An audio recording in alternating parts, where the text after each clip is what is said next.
Okay, we're going to try this live stream again. I did an initial live stream today at work, but the Wi-Fi of the hospital that I usually is very reliable was not reliable, and it was seriously just bugging out. It was blurry. I'm gonna actually check. It was so bad. I was like, I hope my computer's not broken or something. So let me just check it out right now. Make sure my computer's not broken or something. So let me just check it out right now. Please let me know, guys, in the chat if ever there's technical issues. Okay, so do a quick recap. So, what's on the horizon? I'm almost finished this book here. Hell is Made Holy, and the author is David Aaron Beatty or Beatty.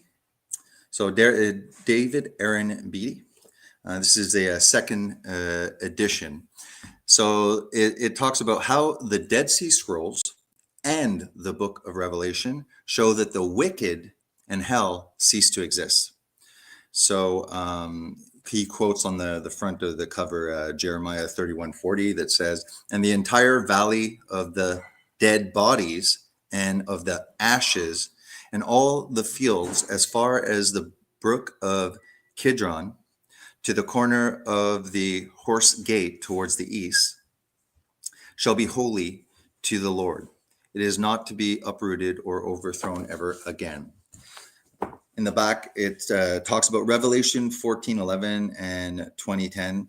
Seems to be some of the strongest verses in the Bible supporting the idea that the wicked will be tormented for eternity.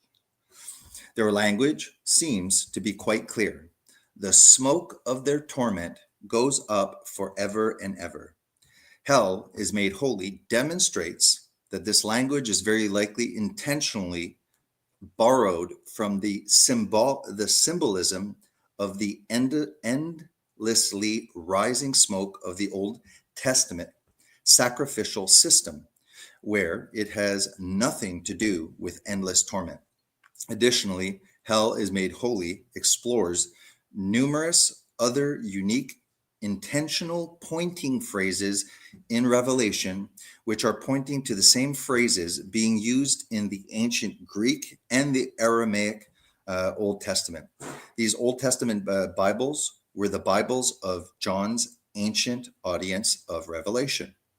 In these Greek and Aramaic Old Testaments, these phrases are defined and used in ways which are clear indications that the wicked ultimately cease to exist. If so, obviously, everyone's heard Christians, making the statement, if you don't accept Jesus, you're going to go to hell. You're going to burn in hell for eternity, kind of thing. Now, Noah, maybe if you will be doing, go upstairs, just so it's not like a, hey? She's just gone to get Josiah. That's why. Okay. Where was I? So there's a doctrine called conditional immortality. And basically it's that, yes, there is a judgment day, but ultimately those who have not accepted the atoning sacrifice of Jesus and what he did on the cross are not clean and not made compatible for the new kingdom. So this new kingdom that initially will be a millennial kingdom here on earth, okay, is already Jesus, after his second coming, setting up in the geographical location of Israel, temple on the throne of David. But after the millennial kingdom, Then you have the judgment, the second resurrection, and the judgment of those who did not accept Christ. And these people are judged for what they've done. And then after it says, if they are not found written in the Lamb's book of life, they're cast into the lake of fire. Now, the lake of fire that specifies in Revelation the second death. So if you divide the New Testament and the Old Testament and the New Testament, just divide them, forget about the New Testament and just read Genesis to the last prophet. You read the whole Jewish scripture, the whole Old Testament, you won't get even an inkling of an idea that God would punish people for eternity, forever and ever, torment, unending. All right. So if that was the case, then, they should have said the penalty of sin is death. They should have said the penalty of sin is the danger of eternal conscious torment, because that would be important. And you would think that theme would be, because it's inspired scripture. So it's the Holy Spirit that was guiding men to be inspired to write down these things. And then after you get into the New Testament, and even there's only a very small amount of passages. There's one that says the worm, the fire shall not be quenched, and the worm shall not die. And Jesus often will quote a passage in the Old Testament, because it was only the Old Testament that existed, kind of like on the cross. My God, why have you forsaken me? He says just the start, because he knows that the Jews would recognize that passage and would go look at it. And, he's like, it's happening now. So in the Old Testament, when he says that, you'll be in danger of being cast into Gehenna, okay, which is a garbage pit, which was he was using that garbage pit outside the walls of Jerusalem, which was a horrible place. They used to, unlive babies in the fire to the god Molech. The Jews used to get influenced by that. They were doing that as well. So it became the Valley of the Sons of Hinnom. It became this location that was despised. And Jesus is pointing and saying, this is where you'll end up in a garbage pit. So if you look in the Old Testament to understand what the New Testament is saying, you'll see that it's dead bodies they're talking about. So this is after Jesus comes, because the beast system is set up. The nations are coming against Israel. Israel is almost like without hope. Then God finally removes the veil, and now a spirit of grace and supplication is poured onto Israel. They cry out, they recognize Jesus. He comes, and then after he defeats the evil system. Man will not defeat evil on earth. Christ Jesus will at his second coming. So then once he appears, the remnant is just dead bodies smoldering, and stuff like that. It's a bloodbath, basically. So Jesus comes meek as an atoning sacrifice, doing his priestly duties. When he comes back, he's hardcore. Okay. He is the King of Kings, Lord of Lords. He is the judge, jury, and executioner. So, so even passages that are, the worm shall not die. See, the worm will never die. You'll be in hell, and the worm, God will just perpetually regenerate your flesh, so the worms can continue to eat you. And the fire, you'll be burning and burning and burning, but he'll keep your body alive, so you feel that. Just like humans go into great imaginative detail. So then you can root out these things, and it's called biblical exegesis. So there are hermeneutical principles, which is a fancy word of saying there are principles for literary interpretation, more specifically biblical. And these hermeneutics are used, okay, to make sure that we don't go off track with our theology. So if there's something that is being said in the New Testament, something, that is quoted in the Old Testament, but in the New Testament, Christian tradition has been saying that these are the damned that are dead but alive. Like, it doesn't make sense. Death doesn't make death anymore. They're doing mental gymnastics to try and fit this, basically all together. So if it's bodies and the worm that doesn't die and the fire that's not quenched, then after it's almost exactly quoted, then it's because he's quoting that the wicked, just like the whole Old Testament, will be ashes under the feet of the righteous. We see in this current kingdom, this current state, Satan has been given authority, dominion, okay, as well as his fallen angels, as well as the disembodied spirits of the Nephilim, which are demonic spirits. For a certain amount of time, this will be allowed. So Satan is destroyed in hell as well. It's a place of punishment for the angels that have fallen, for the devil himself, who's basically a cherubim angel. Okay, now we get to Revelation. Now in Revelation, things are a bit different. In Revelation, there's some that really, the smoke of their torment goes up forever and ever. So what David Aaron Beatty, sorry if it's Miss Beatty and it's Betty, I'm not sure. What he does is he puts cultural context. So the Targums are Aramaic translations. The majority of the Jews were speaking Aramaic, and Hebrew was often for scribes and stuff like that. So the majority of the population were speaking Aramaic, and the Aramaic Targums is the translation, but there's also commentary that's added to the Word of God. It's not a bad thing, because we understand there's the Word of God, here's the Targums, but we can use the Targums to see the added commentary to understand the mindset of the Israelites at the time of Jesus. So that, and at the time of John, so that what John is saying in Revelation, we have no cultural context to it.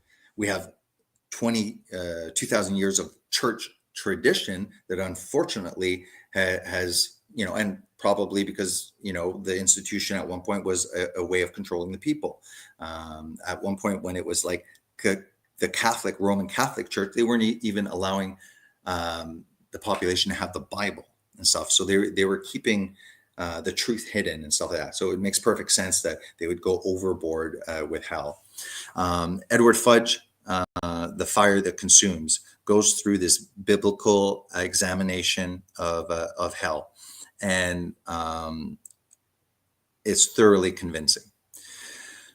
Then this guy, he takes the few remaining difficult passages and just blows it out of the water, connecting the few hardest pieces that were left to finally be able to show that though we can say some Christians have the view of eternal conscious torment, but it should be as well accepted and not said, oh, it's not, conditional immortality isn't biblical. It's like, no, it's actually more biblical than eternal conscious torment, but I'm convinced, so I have a bias likely. So that's why it's called conditional immortality. It's that that this new heaven and new earth that will happen after the millennial kingdom on earth, everything's made new. When Jesus comes on to earth here, he's repairing stuff on earth. But after a millennium, everything is made new. Okay, a new heaven and a new earth.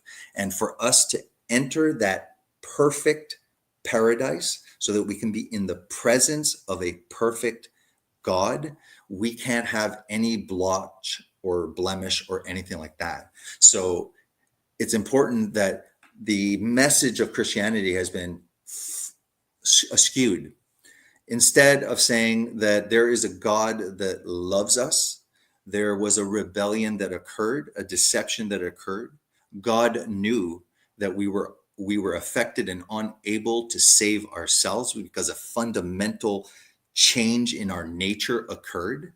So God planned to, through Christ, the Word made flesh, to do the salvation for us. Okay, that doesn't mean that we continue sitting as Christians and just say every day I'll accept Jesus and stuff like that.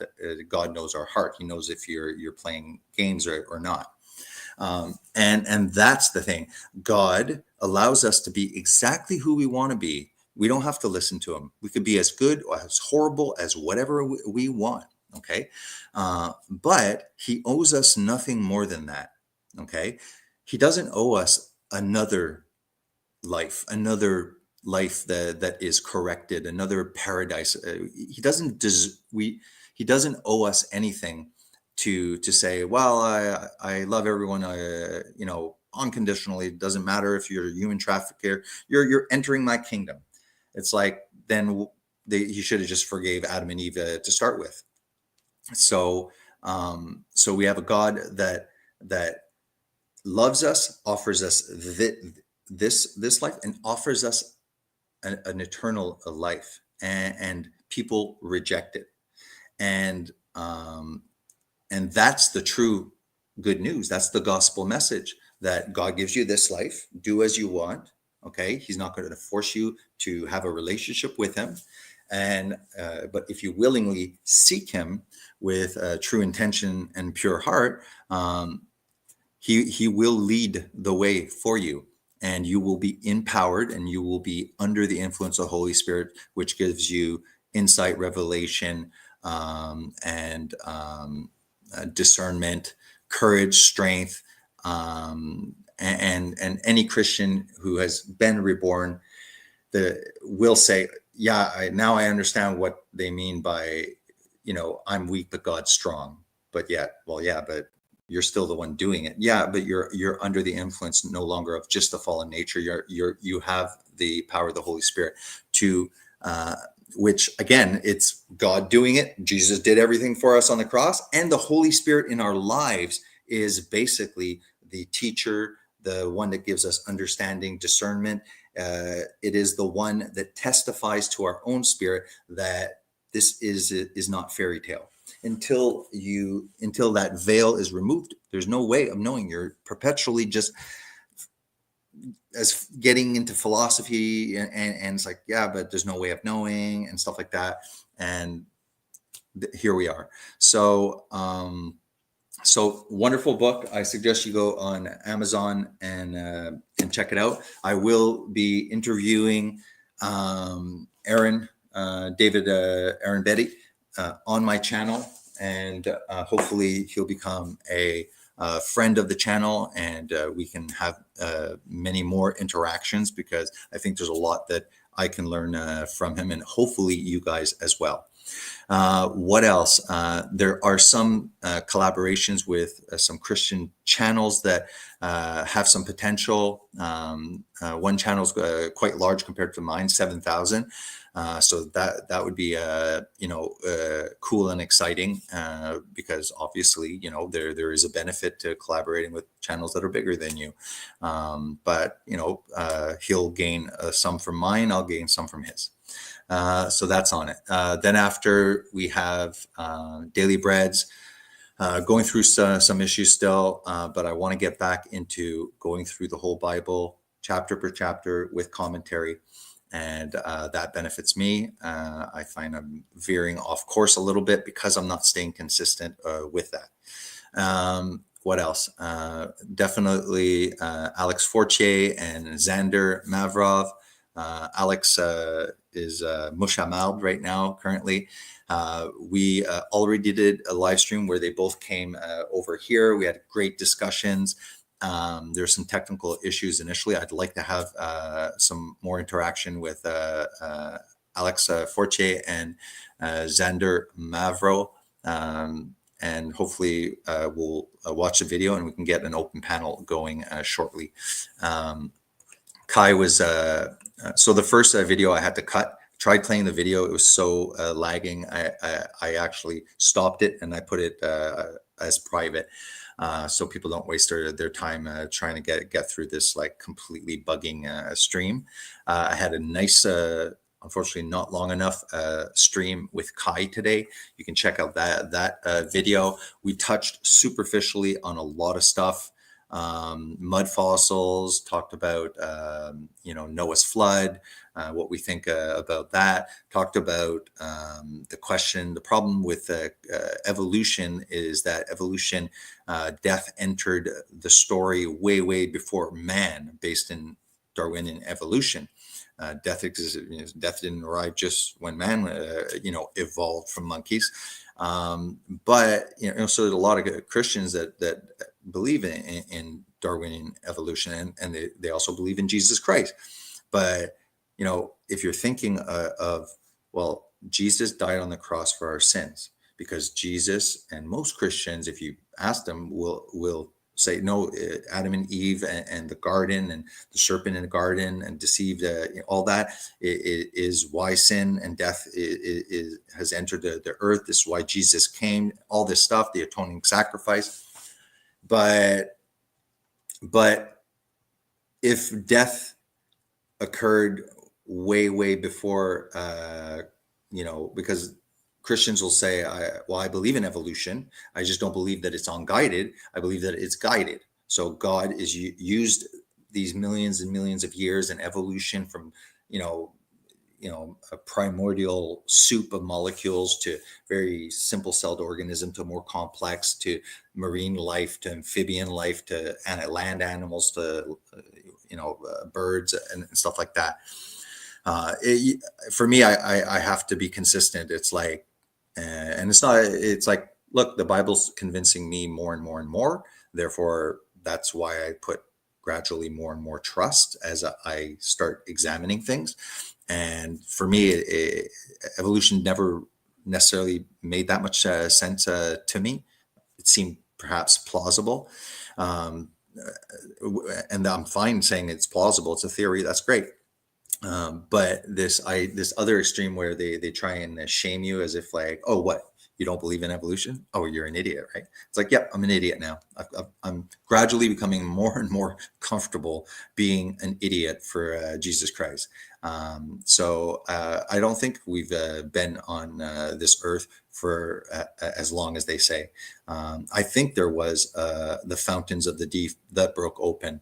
I think that all the geological layers, where sometimes you'll see a fossilized tree trunk going through millions of years of layers, for some reason that's possible.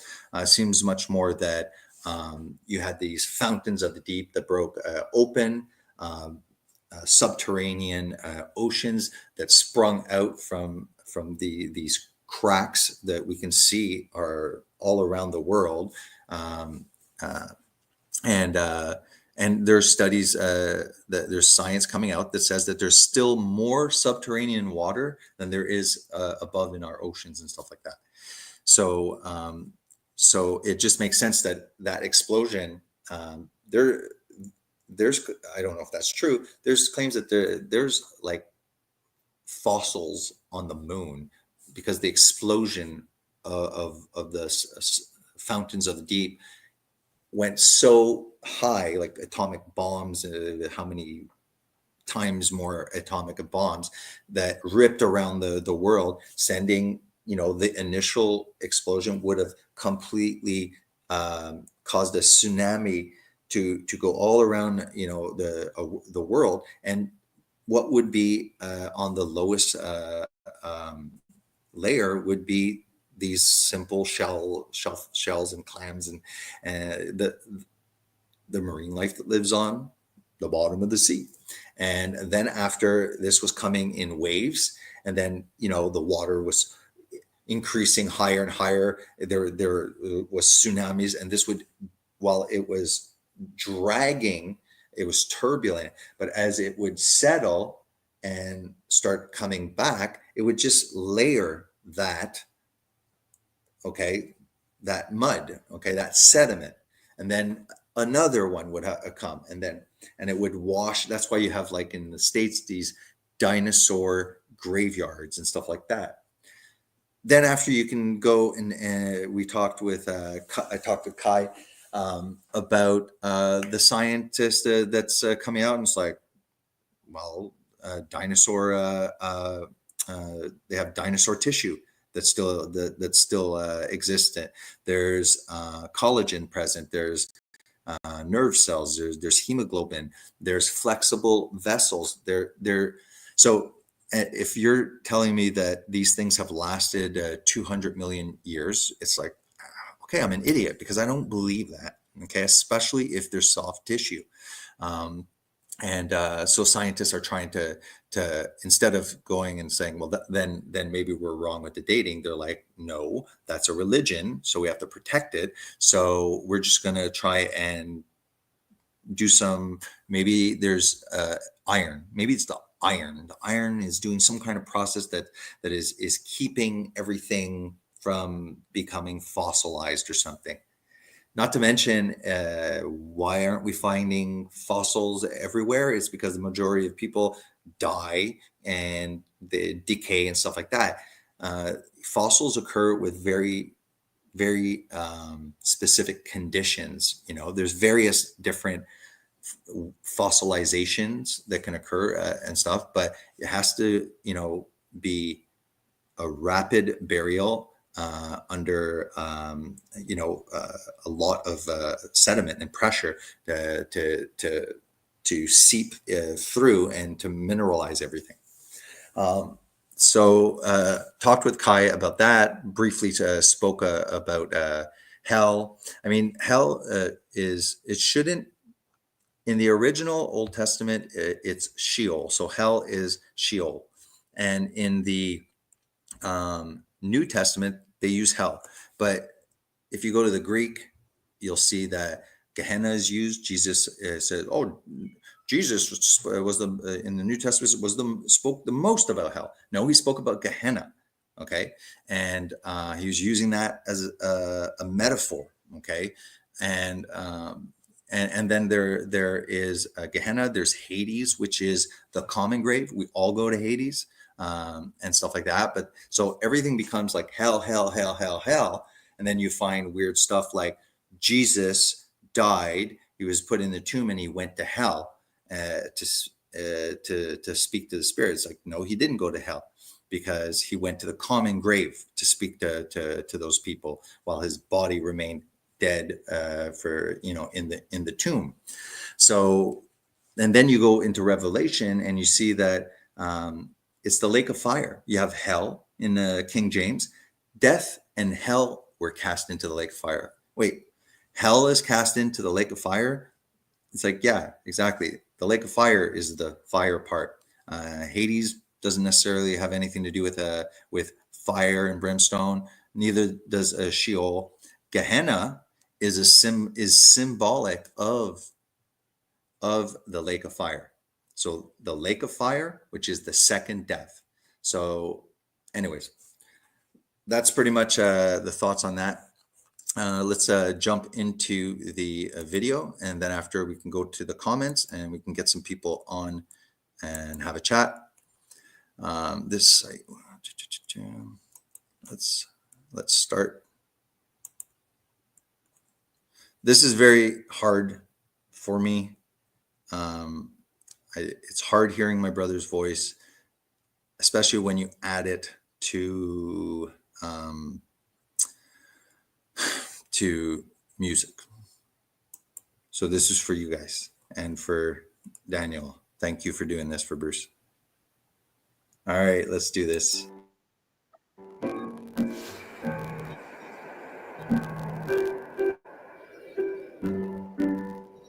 I'm gonna stay up all night. As long as the moon's there, I'm gonna be up. Try to get something. For me, I was overwhelmed to the point of getting emotional. It was a good emotion. Space is leaving us with many mysteries, many secrets, but we're able to see now.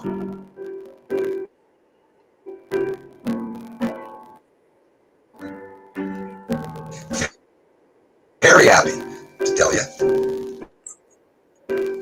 There's the amount. Right there. We did it, guys. You guys did it. The Force did it. And of course, I thank so much the contributors, and not just that, the commenters, the people that subscribe. Guys, let's make this channel a great channel. When I find myself in times of trouble, America comes to me, speaking words of wisdom. Let it be. And in my hour. Hey guys, I'm happy to see everyone made it to this video. We have a brand new 14-inch telescope on the way. This over here is the telescope I usually use, and it's my see that now. Celestron telescope. We need the most definition possible, and we're going to have a lot of definition with the big long telescope, guys. It's going to be absolutely incredible.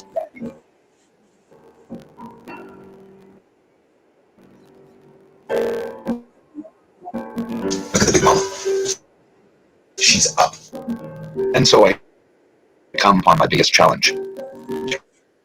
Reach the world. There are secrets out there that the world deserves to know about. And I'm going to bring that to them. There will be an answer. Let it be.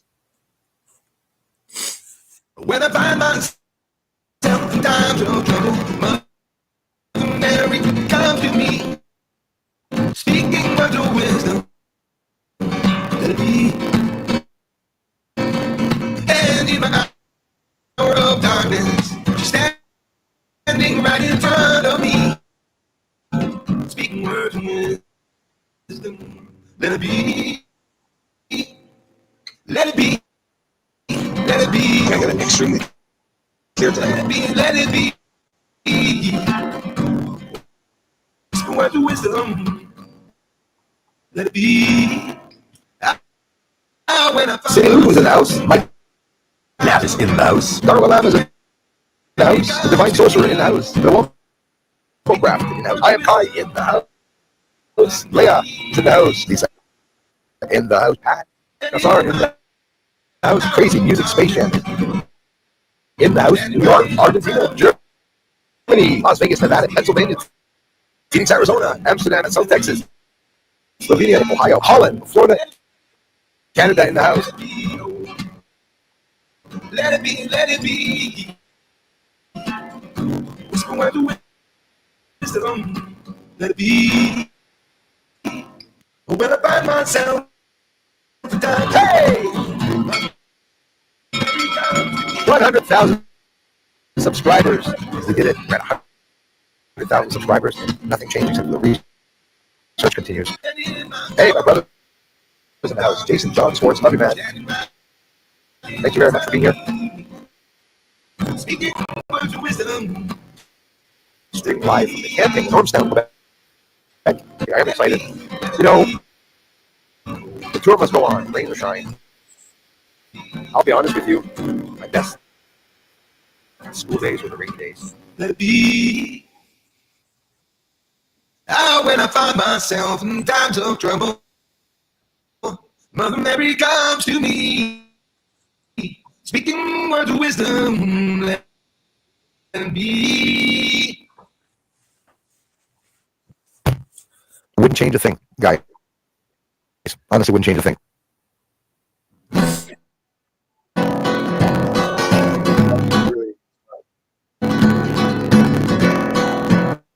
It's like when he says, there'll always be another day. I remember it all the time, trying to get away. Over and over and over and every day. Thinking I'm always on my way. But there's always another day.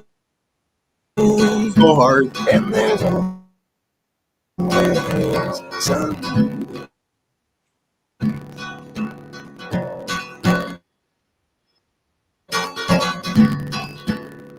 One of my favorite days is a rainy day. Sitting outside on my porch in the month of May. Then there's one Goes down. Thank you, Daniel, very much. Oh, that was, I think that was harder than the one I did. The one that I did like 2 days after finding out that he had passed away. I'm really sorry. Crying like a baby here. Just gonna blow my nose, guys. Yeah.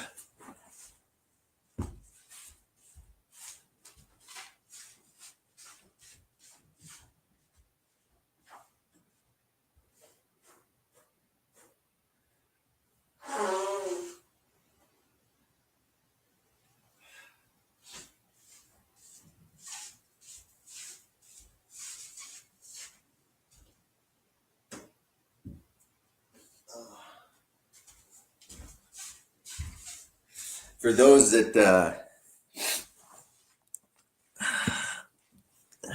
I'll just retell the story of the funeral, and then there's the burial. The thumbnail of this video is Alex Fortier. He's a very good photographer. It's a Mushamald is his handle name here. But his TikTok, he's trying to build that, and it's Mushamald. But you might see him pop up either name.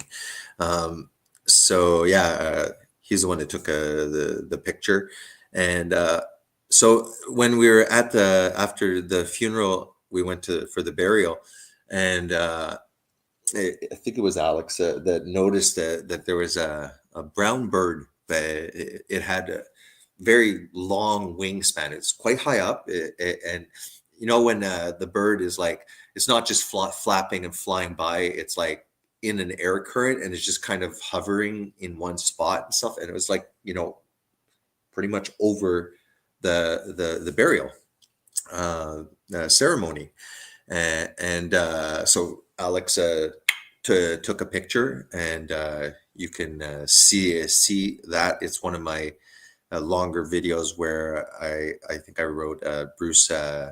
God sent me a message about Bruce. Now, so here's the story. Bird, birds like Holy Spirit is symbolic of the Holy Spirit.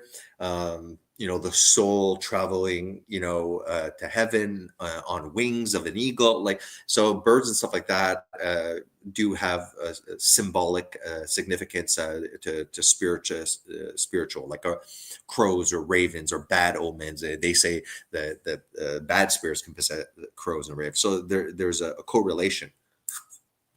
So just that, if it was left at that, that was kind of cool. We all look, are we reading into things? Is it just a bird? Maybe, but people, we tend to find comfort during those periods of mourning. It's just like, oh, look, that's a sign, and we want that sign. So we weren't looking for it, but we definitely didn't, we didn't ignore it. We were like, oh, look, that's Bruce, and stuff like that. But when we got home, okay, my front door, it's an old house, so it's a big old antique door. And then there's kind of like a storm shelter thing with the doors that go in. And so just there, before the steps to go into the little cubby thing, is grass. And my wife, we just saw the bird a few hours before, and then my wife found this feather, which is, look, compared to my hand there, like this is a significant size. Okay. It's a big feather, guys. It's brown. I mean, obviously the bird looked complete, brown, but it probably had, mostly brown and stuff like that. So that's like we see the bird, and then we see this feather, and so I found great comfort in that. And I did a small video, so I thought it would be worth bringing that up as well.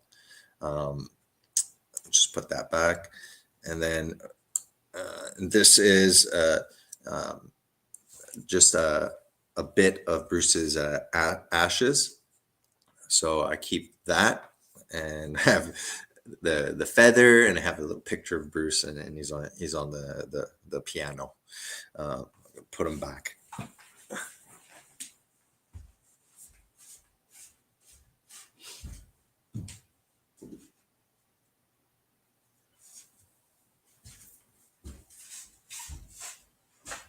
Okay, so this is the part of the stream where I will invite. So I'm going to copy paste and paste it. There we go. So whoever pops up, we can start having a conversation about whatever you guys wish. Thank you very much to Elias Valhalla. He is also the creator of and owner of, Crazy Music Space Jam. Thank you for the generous donation. So Crazy Music Space Jam. Elias is a musician, very passionate. So if you are interested in jamming and stuff like that, I'm pretty sure he does live streams and stuff like that. So, I'm sure you could convince him to jump on, and you guys could have jam sessions. I have zero musical talent. So, all right, so let's just go up here and say hello to the folks. So we got my mom, Darla Lama. Yeah, so now that the cat's out of the bag, her name is Darla Mama Lama. I'm back. Darth just got his haircut. Looks amazing. Willie Wayne. I like that. Slides off the... How are you, man? Kai. Feel free to jump on again, Kai. That conversation wasn't long enough. Hello again, Jason and everyone. Hey, Tencent.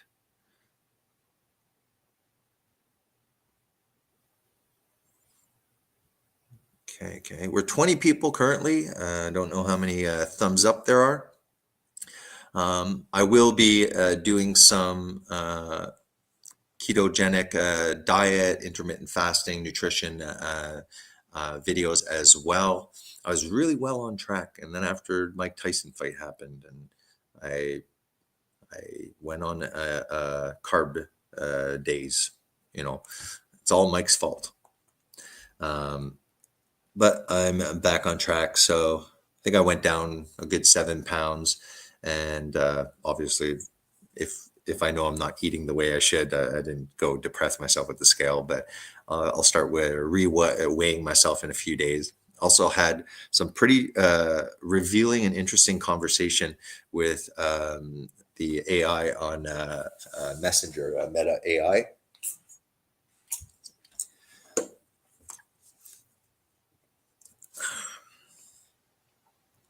We got Christy Kruger. Keep the peep. Yeah. Keep the peep, baby.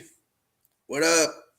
So PEEP means positive end expiratory pressure. So on mechanical ventilation, often if you have the majority of lung pathologies, pneumonia, pulmonary edema, pleural effusions,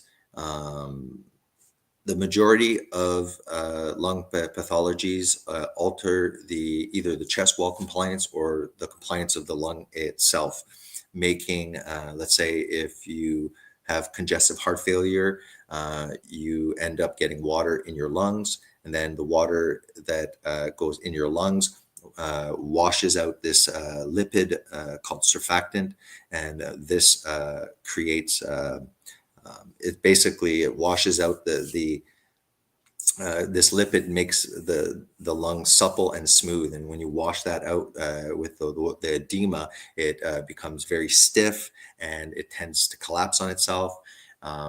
People in fluid overload or in kidney failure, they need dialysis. There's a lot of fluid that we're giving, but we're measuring, it's not coming out. They get edematous in the intensive care unit. So if you're looking at a patient and their arms are swollen like this, and there's edema all over, the lung itself is full of edema. It's just a soaked sponge. So you need positive end expiratory pressure to splint open the lung, so it's not snapping open and closed all the time, because that's going to destroy the lung, cause lung injury. So positive end expiratory pressure is very important. So this is Fuso. I don't even know. It's pretty simple concept. It's that once they're intubated, if we have to disconnect them before we would lose all the pressure, and then it's hard to re-expand the lung in many cases. The sicker they are, the harder it is to expand. So this is kind of a valve that you can activate so that you can disconnect the patient and it maintains this positive end expiratory pressure. If you were just wondering, keep the PEEP. Invented by a fellow respiratory therapist. It's a simple but pretty brilliant concept. The guy's probably retired by now, just selling these little PEEP valves. Okay. So, Darla Mama Lama, I just saw you pop up in the backstage. However, at the moment, it says device not connected. They will need to connect their mic/cam before you can add them to the stream. So maybe it's because if you know your computer, there's a problem with the audio. Maybe it's that, and the camera. It's saying it's one or the other. They will need to connect their mic/cam before you can add them to the stream. So just keep on troubleshooting, Mom, if you want, and I'll keep an eye on you in the backstage. And if ever I see your picture or the profile like that pop up, there you go. Now you're on the stream. Did you want me to put you on the stream? Oh no. Yeah. No. Do you want me? No, I Do you want me didn't to? want you. Okay. There, you're out. I kicked you. So it did work though, Mom, if you wanted. So that's exactly, if ever you do want, let me know in the comments. And the way you popped up, if you notice, all we had was your audio. So it's just like the blank profile image. So let me know in the comments if ever you do want to come on. Keep the legs going, a place of eventual total destruction. Yes, Kai is probably talking about the start of the stream, where I'm sorry, guys, I tend to go on these large tangents. Give me a second. Yeah, coming.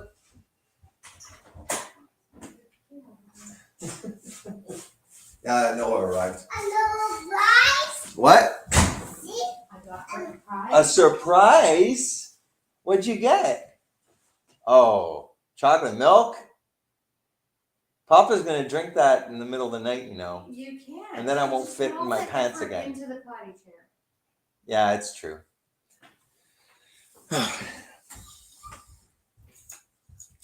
Want a kiss?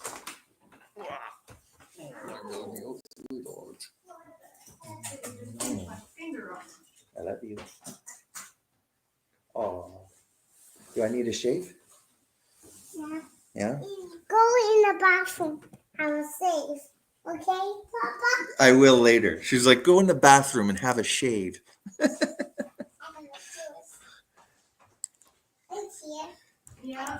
Xander, hey brother and sisters, heading home soon. Xander, will if we're still streaming, will get on once he gets home. Yep, that's what he said. Keep the peep. I just explained that. You mean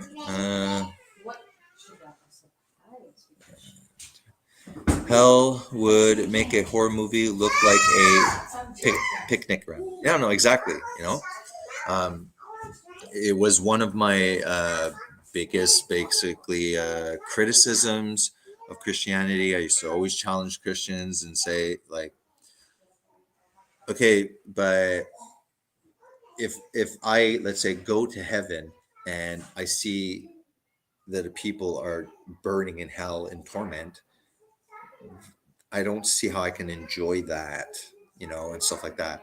And then God didn't, like the Bible promise, to defeat death and the grave and to finally punish, because Satan's not an immortalized, you know, being. Their angels are created beings. God is immortal, only God. And God happens to be complex in his unity. So there's God the Father, but what is brought forth and emanates from him is the spirit of truth and understanding, the Holy Spirit, as well as the Logos, the Word. In Aramaic, it's the Memra. And when we look at the English translations, you see that the Word that is made flesh and dwelt among us, that we know incarnated into the man Jesus, but eternally prior to that incarnation was known as the Memra of the Lord. And the word of the Lord, the Logos of the Yahweh, speaks as Yahweh. They're interchangeable. Okay. And because the spirit of truth and understanding and the Memra of the Lord are not created, have eternally existed within the bosom of the Father, so that God is all in all and he's one. But when he wishes to perform something or to interact, he is able to manifest in this complex way, Father, Son, Holy Spirit, or the Word and the Holy Spirit and the Father. And that's why you'll see in Corinthians at one point, it says that all, you know, everything has been subject to Christ, so that everything is I should maybe quote it here. Let me just check it out.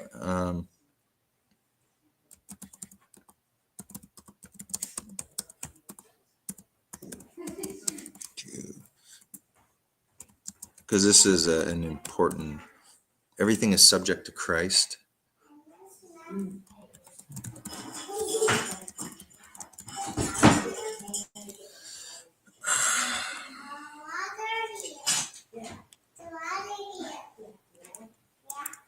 There you go, just share it.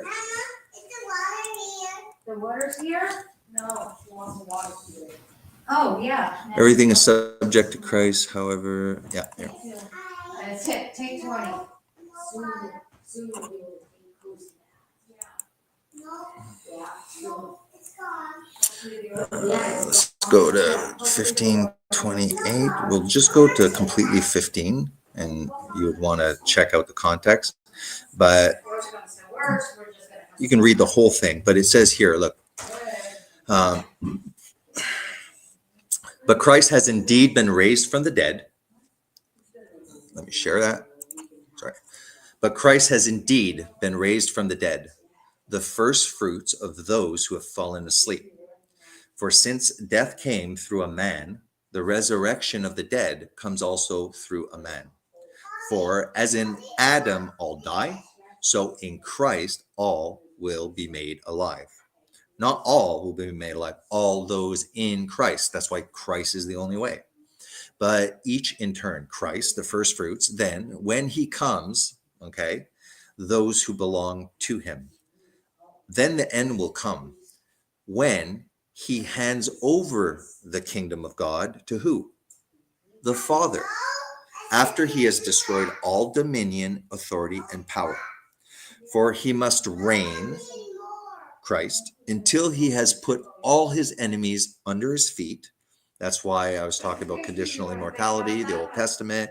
The wicked will be ashes under the souls of the righteous. They're not somewhere burning perpetually. For he must reign until he has put all his enemies under his foot. The last enemy to be destroyed is death. For he has put everything under his feet. Who? The Father has put everything under the Messiah, under Jesus. Why is Jesus able to accept all these things that only God can do? Is because he is Jesus Christ, the man, okay, but he's also the Word or the Memra or the Logos made flesh. So because the Logos is not a thing that is created, but a thing that is brought forth, that Logos, okay, is able to have the authority of God. But it's important that the Father innately has authority, and the Son has been given authority. By who? By the Father. For he has put everything under his feet. Now, when he says that everything has been put under his feet, it is clear. Listen up. It is clear that this does not include God himself, who put everything under Christ. Do you see the distinction?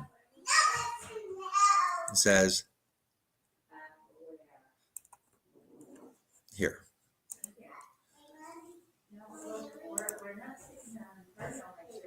So this is very important. So it says, when he has done this, then the Son himself will be made subject to him, who? The Father. Jesus, the Son himself, will be made subject to him, the Father, who put everything under him, so that God may be all in all. Because it's time for me to tuck you in. Which is, like I said, God, we refer to him as the Father, but but the Logos, the Memra, the Word that is brought forth, everything comes from God the Father, but everything is done through God the Son. So everything comes from God the Father, but the whole universe itself is sustained by the Word of God. Okay, and so to say, oh well, then Jesus isn't God; he's just a man. No, it doesn't have to be A or B. It doesn't have to be like, well, because that's how they fight. It's like, no, you can have God the Father, and then after you can have the gradual revelation, because the Old Testament, not everything's revealed, and in the New Testament we realize that yes, God is one, but God is complex in his unity, and that God didn't create the Word or the Holy Spirit, that these things always resided and fellowship one another. So God fellowships in a way with himself, and then after, when Jesus is incarnated, now Jesus is forever going to be the Son of God. He takes that title. He never removes the human aspect. In a way, he maintains that, and he elevates us to that. So we have a body like his resurrected body. So it's important that we can easily say that for us, there's one God, the Father, okay, and one master, one Lord, Jesus Christ. All right, saying that Christ, okay, the Word that incarnated into him, Christ was eternally existent with the Father. Okay, he took on the name Jesus, because the name Jesus means God saves. So so I just kind of wanted to show you that as well. Let me stop the screen share over here. I'm still putting out invites. We can continue down whatever road you want. Once you come on, we can completely stop talking about Christianity. if you want. But if you don't come on, I'll just continue doing it. All right, checking out. Okay, crazy music space jam. Kai said, Xander, be careful. Thank you, Elias, for the contribution. Darla is saying, thank you very much. Smash that like button. Thank you for reminding people to do that.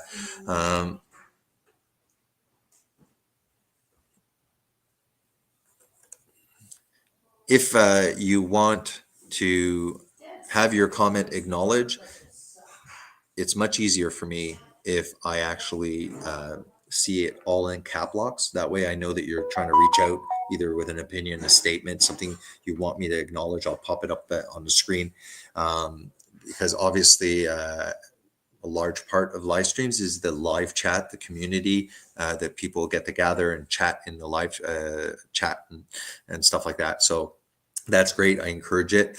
I'm just happy that you're here. Some people are not Christian. They don't believe that it's true, and they still come to support the channel, and they chat. So, that's greatly appreciated too. But I don't want to be staring at the chat, trying to not miss something. So please put cap locks, and I promise that my eye will catch it. We got Stady S and hi all. Nice to see some of Bruce's mods on here supporting Jason. We got Pat. Pat was at the funeral. Musha Mald was at Bruce's funeral. Elias and the guy that has this channel, the two channels, he was also there. As well as the people I mentioned, their spouses. LA that is often on here. She came. There's a good 10 people at least that lived in the area. I think the furthest was LA. That's in Ontario, several hours into there. So.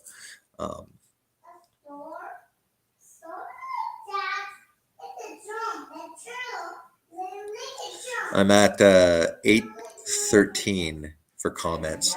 We got Jackie in the house.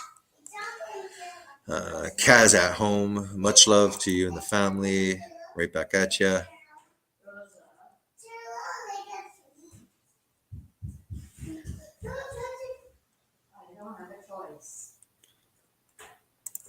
Thanks, Mom, for my allowance. $5 from Darla Mama Lama. Nina, the mystic truther. Greetings. Rest in peace, Bruce. Thank you, Nina, for showing up. My name, my handle for everything used to be Manic Mystic. I still use that when I play, let's say, app games. It's Manic Mystic. So I still consider myself a bit of a mystic. There's nothing wrong with the mystical world.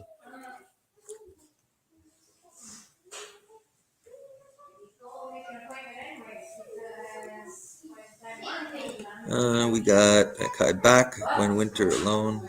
I'm just going through the chats. I miss him so much. Think about him every day. Yeah, that video was extremely hard. I knew it was going to be hard because I only watched about 40 seconds when it was lagging. The video I ended up just putting private because it was so bad quality. And I was like already like, oh no, this is too hard. So I'm sorry for. I'm not sorry. I don't mind showing vulnerability. There's a wussy way to cry. There's good reasons sometimes to cry. So I'm not ashamed for that. And if it can just be a reminder that you don't know how much time you have on Earth here. You don't know how much time you have with your family, with your brothers, with your sisters, with your children.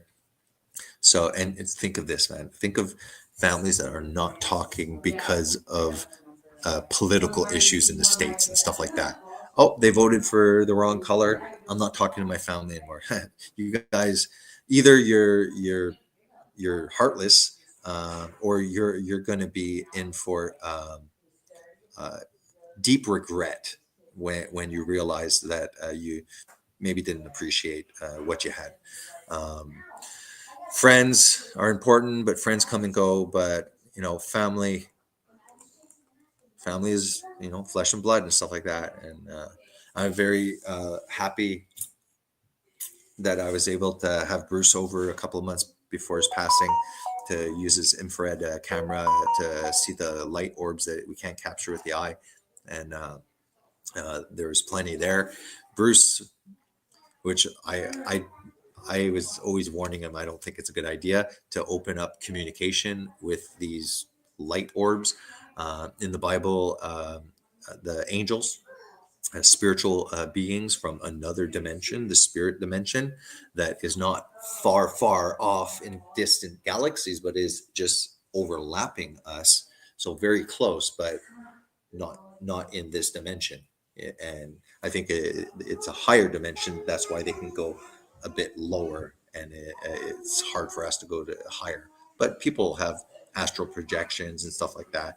So there's a lot of things that I still believe in as a Christian. I believe in chakras. I just don't think you should meditate on them. I think those are spiritual organs. I think the Holy Spirit will take control of those chakras, those spiritual centers, and by prayer, by the Holy Spirit will calibrate those spiritual centers for you. And I don't think you should be trying to, I'm going to open up my eyes. Third eye, I'm going to open up infinite lotus. It's like, not sure about that. I think you're forcing things, and it can be dangerous as well. Then after we have, yes, sweetheart. I think I just can't spell it. Where? Oh my God. Oh no! Are you serious? Yeah. That's not good. Yeah. Yeah. Stephen A says, yeah, you left us some Papa. big shoes to fill, Bruce. Oh boy, yeah. Papa, okay, please. I know you did number 2, and I'm very proud. All we had to do was bribe you with chocolate milk. No, I don't care. Yeah. So, High five. Good. Good. I want Coco. I give it to you. That's you. I can put on Coco if you want. Okay. Just a minute. Papa will just go. Can she have 15 minutes of Coco? Oh, I guess so then. Oh, and I'm just trying to, and I'll go up in my office for 15 minutes before. I was gonna tuck her in, but Coco Melon has already been introduced, so. Do you mind setting it up? Yeah, I guess so, Thanks. I was going to tuck her in, though, she really screwed me out of that one. Yeah, I flinched. It was 2 hours past your bedtime already. My God, Okay, you got 15 minutes. Driving. Nana's putting on Coco. People are probably enjoying the break of me talking. So, but tough. So it's all about me. Just wait a second.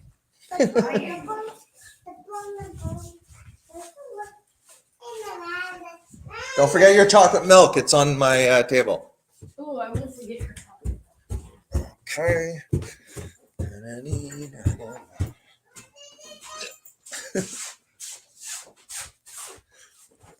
We'll have to limit this to about an hour and a half, so I don't know how much time I'll have. And wife switched up.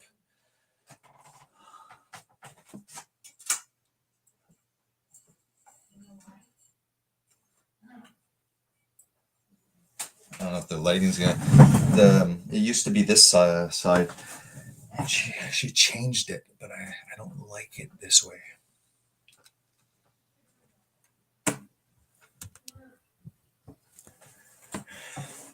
Just gonna keep on going through some of these comments before doing anything else. Amazing. You have showed RHIS family so much Bruce, you will never be forgotten. Yeah, like it's like, oh, I hope you continue his work. It's like if Bruce, if it was that easy to do what Bruce was doing, there'd be plenty of other channels doing the same thing. But that's not the case. And Bruce was doing it full time. It was a full time. Like initially, it wasn't, but he, because of you guys, he was able to get that huge telescope, and he was able to make a living on it, and pay off his house, and leave that to his son, which is great. I mean, that's amazing with the way Canada is, inflation and stuff like that. Young people in their 20s can't even afford moving out of their parents' basement. The majority of them, and so that's good. But you don't just like, oh yeah, I have a stethoscope. Bruce was talented with photography. There's Bruce's Darla, if ever you want to put it in the chat so people can see what Bruce's high definition photography of stuff. He had an eye for capturing the mundane and making it look awesome, really. So he was talented. He had an eye for that, an artistic eye. I don't have any of that, and I have a career and I have my own passions and stuff like that. It's not something that I would ruin it. I would not do my brother's legacy anything good because I don't have that talent, and that's why Bruce is Bruce, and that's it.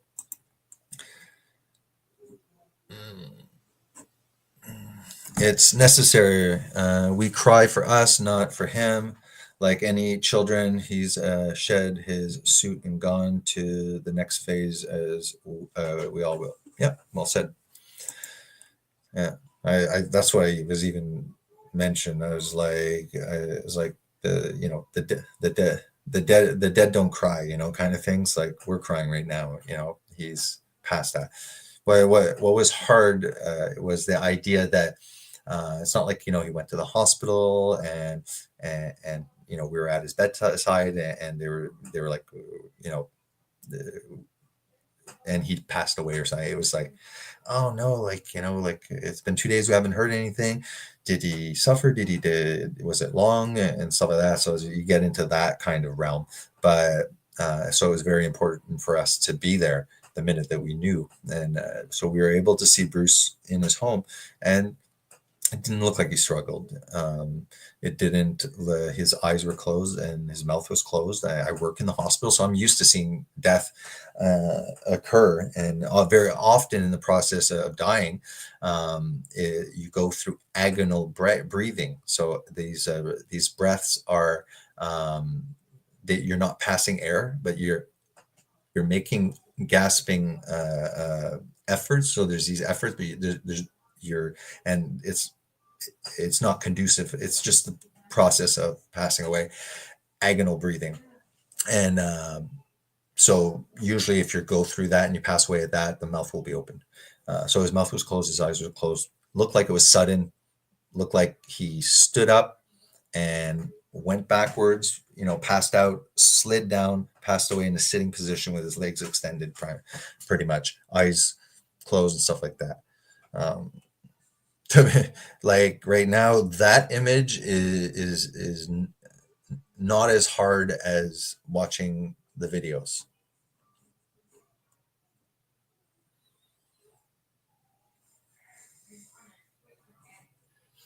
And like my mom had found like some sketches and stuff that Bruce had did, and because I'm Christian, so the idea that people don't burn, for eternity in hell, great comfort. Worst case scenario, it's like most atheists, you have this life, enjoy it, because once you're gone, nothing exists. That's primarily what people are going to get. That's what the Bible says. Like you ain't getting the next life. You're going to be called out for what you've done, and and that's it. Into the lake of fire you go, into the furnace, like weeds in a fire. Do they last very long in that flame? No, and that's why it specifies second death. So because you can speak to any honest Christian, the idea, if they believe in the eternal conscious torment, that idea, it's very painful for Christians when they completely believe the Bible, and they know that, let's say somebody was a non-believer and they have that idea. That's horrible, and that's why it's not true. And that's why I couldn't say it was not true, because I don't do wishful thinking. I try my best. You might think I'm delusional. I try my best to be as intellectually honest in my spiritual search, and I did not even didn't even want it to be end in Christianity. I tried everything possible, and God brought me here. And I prayed about the hell thing, and I got no response, no discernment, no insight, no revelation. And then boom, a year and a half into it, after becoming Christian, Fallen Edward Fudge, see that presentation. Wow, start investigating, seeing throughout history that there were within Christianity people that believed, that did not believe in eternal conscious torment, and stuff like that. Bruce, there was a sketch, and it was like a lady holding a book, and kind of like a doodle, and the book says Bruce believes in God. So that I found comfort, seeing that as well. And my mom, while she was, in the initial days, kind of in the house, she because she was looking for passwords, and stuff like that. And she saw another one, which was a sketch of Jesus on the cross.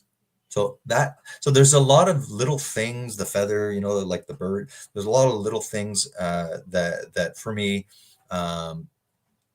it caught my eye, and I found comfort, and I felt that it was God's way of letting me know a little bit about what's going on, with Bruce, because I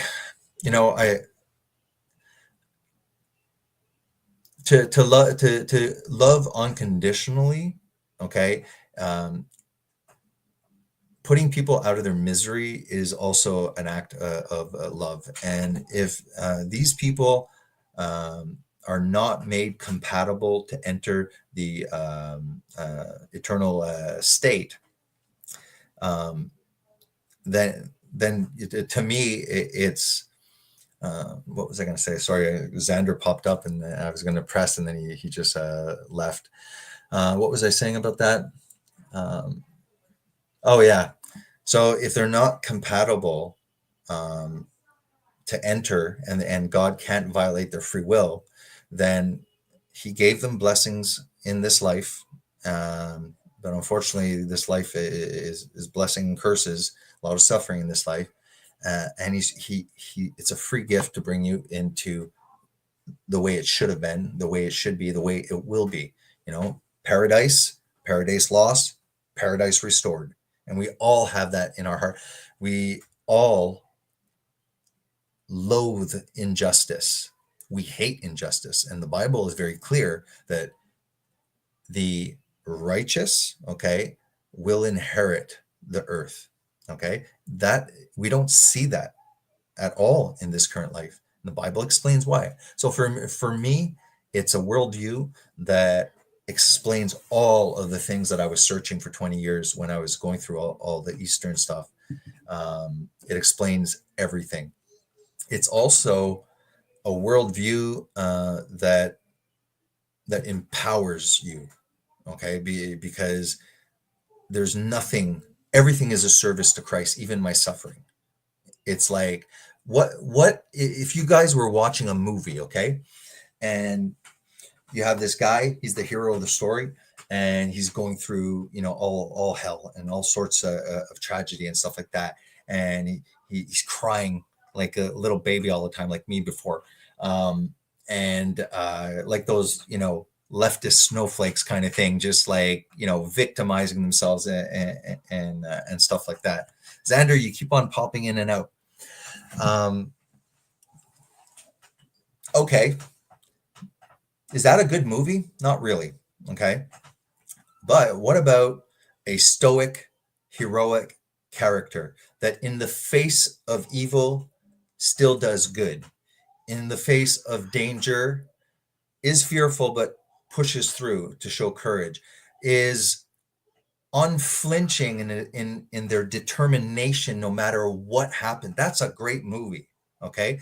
And that's why loving God, when God has given you all the blessings in the world and you say, I love God, he's so good to me. Okay. Doesn't bring God that much glory. But if you are a lover of God and everything is going wrong, your health, your finance, everything, and you are still smiling and you are still loving God, that brings more glory to God. So for Christians, we're here to serve. We are servants, okay? And even our suffering brings glory to God. But that we know is not the end of the story. I'm going to let Xander on, and we're going to let LA on as well. What up, Xander? How was your work day? You seem a bit frozen. Xander's frozen. LA, I'll wait till she pops up on the screen. LA, just pop back on. Up, there you go. Xander, you're good. You were frozen. Oh, there we go. How's the sound? Give me a sound check. Yeah. Keep on talking. Okay. I can hear you. Should I close YouTube so I don't hear the double echo? Exactly. Yeah. Close the YouTube once you're on the stream.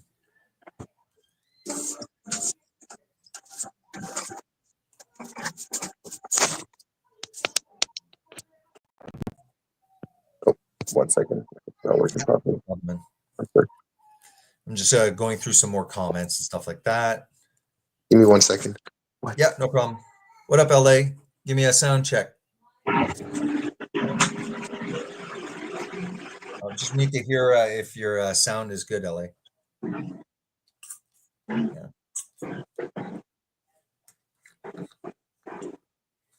Need somebody to talk. LA? Oh, can you hear me? Sorry, I my can mic hear was muted. Okay, good. I can hear both of you. So far, it's There not we go. cutting off. Good. What's up, Xander? Not too much. How you doing? Good, you dear. Good. Just got home from work. What did that's a long day for you then? Yeah. 6 this morning till now. Oh my goodness. Yeah, you must be tired. Good day though, or a shitty day? A bit of both. Okay. Plastering, and then sanding, and then painting.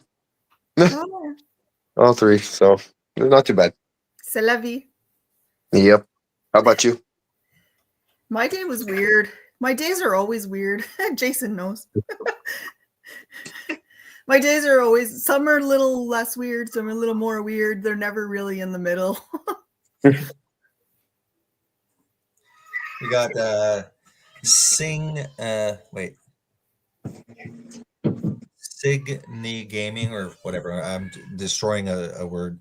Bro, love and condolences. I've wept all day. Bruce was an inspiration to my life. He motivated me to seek the truth, but always enjoyed and loved life and the people around me. God bless your family and rest in peace, Bruce. And we got Kaz at home. I found Bruce Teasall only months before he left us. He was such an inspiration. He started playing guitar again for many years. Don't forget, there's a Bruce Swartz music channel. He has an actual channel where he just does his music. Very Darla, good stuff. you can pop that on a link there to Bruce's other channel. What else? I'm just trying to scroll through. I'm at 8:32. So I'm going to scroll a little faster. I'm going to skip anything, guys, that is not cap locks. Please put cap locks so I can read through the comments faster. Also, Jason, I just want to say, as a viewer, a huge comfort has come over me by you carrying the torch. Bruce would be so proud. Well, thank you. It's very kind. I'm not carrying the torch because I have zero talent to continue his work, but I do my best to once a month because I had made a commitment to, have something related to Bruce And that's why it's important that viewers that are from Bruce C's family, if you're interacting on open panels, let's say once a month for Bruce C's meetup, and it's very interactive, lots of people jumping on. I'm going to step back during those streams, and I'll let you guys share your opinions, and we can check out some of his content. But it's going to be very hard for me to try and keep that up if I'm just alone. Because to be honest, like my brother, I'm sure popped in to encourage and say hello. He was probably busy full time with his channel. My channel, like, is just a hobby. I'm full time engaged in healthcare. So yeah, I could never really fill Bruce's shoes, and I didn't look at many of his videos. I would once in a while tell my mom, send me the best ones and stuff like that. So yeah, it's going to take a lot. It's not expected for you to pick up like somebody else, a complete different person's interest and hobby. It's not expected. You're doing the best you can, and you're supporting your brother and what he did. But I don't know that much of his community is really expecting you to like carry the torch, so to speak. I don't think that's fair. It's not your forte. You got your own channel. You got your own thing. You're respectful to your brother, and it would be nice though if some diehard fan could do that, but then the family has to trust, has to go through. In my legal background, they would probably have to go back, and like check all the legalities of entrusting that to someone else and all the rights. And that's going to maybe even take up to a year or more to even figure out that trust, that torch. I don't think that's going to happen tomorrow, in my opinion, anyway. Like his son, his son's in his early 20s. He could, develop an interest, just from that. He's young. He can do that. Like it actually, because I was but he's also young. He's young, and I'm hoping he'll pick it up. It would have to take time to develop and to learn. So many learning. What do you call it? Hurdles to overcome and learn. These things. This might take a year or two. Bruce did this for years. I followed him from the beginning. I think like 7 years ago. So we can't expect a 20-something young man to take all of this on really fast, with all the levels of learning to do not only the craft but the business. The business, the YouTube, the media, the who to trust, who not to trust. This is going to take some time. And it takes a certain temperament too, like if Bruce is outspoken, like me and Bruce both in different ways are very good public speakers and stuff like that. Like we can engage and people seem to, jive with our personalities and stuff like that. Job, that's what I do. I'm a clinical educator, so I'm always doing presentation. I'm not shy to jump in front of anybody at all, but that's not everybody's like that, and not even at our age, even let alone a young man, a very young man. I can speak for both my children. I have a daughter, the older, the son, the younger. Daughter, again, girl, communication, presents, speaks, teaches, does everything. Son, mute, don't talk to me, don't, so very different personalities. He's an introvert. Right? I'm the same way. Yeah, you're kind of introvert too, right? It takes someone to interact with me to really get me like engaged and going, Yeah. Or else I'll just sit back and it's very nerve-wracking. Like when the first time you come on YouTube there, I remember my first videos, like if you look at them, like look at the way I was talking and stuff, it was like you could tell, like, either he's nervous, and then eventually it's like, no, just be yourself. Don't try and be something. Just be yourself. You know? But even It's like that's difficult for some people. Like, Yeah. I know, for instance, my son is just so quiet, but you get him in his own little group and clique of friends, or his sister, like they're the besties, right? My son and my daughter are best friends. They have a sense of humor, their own language. They're 22 months apart. They get each other, right? But you get them around anyone else, and the kid just goes, "Mom," like just. So yeah, it's not easy for everybody, and I imagine Bruce's son is a little bit that way too. Plus, you know, a little bit that's not even to say the huge, it's kind of huge platform that Bruce left behind. So that's not even to say the platform is huge. That's overwhelming as well. How many people are come at him? Like, this is a pretty large undertaking if he even wants to do it. And you know what? He may even give it a try and then go, screw this. This is just overwhelming. I don't know. If it doesn't come naturally, then don't force it, I guess, is what I would suggest, you know, and then find your own self and go on without it. You don't have to carry the burden, maybe under the assumption that you should. Like, you don't want somebody to start doing it, resent it, and then, you know, get rid of the work after because they're like, screw it. Or just become so overwhelmed and then develop anxieties, right? And pressure and all that stuff. Well, even like me, I was let's say 996. I was just under 1,000, you know. And then like I obviously used my platform to put the message out, and I copy pasted as much in Bruce's comments so that people would know. And to this every day I go on and people are just finding out, like there's over like 100,000. And you know how we subscribe. There's a lot of people that subscribe because they saw one video. Oh, this guy's good. But then you look and you have like 300 subscriptions and you're like, I only watch for. But eventually you do either decide to delete it and you go back, and before you know it, you know, and then and what I've done is like every single person, at least a thumbs up, like acknowledge. And if they're writing a longer, I do that. Then the email now is public, so people contact me and you know, look at this guy, the Daniel Carrier, that did the 6-minute compilation. So I feel horrible because he had done this. I could probably find the date in the email, like within the first week there, Bruce passing, and I just, it slipped my mind over and over. And then I would go to look and I was like, I felt so bad. Then I tried it today and it didn't work because of the lag. So I finally got it, but he did an amazing job. But it was I don't know if you guys were on at that time, it was very, very difficult.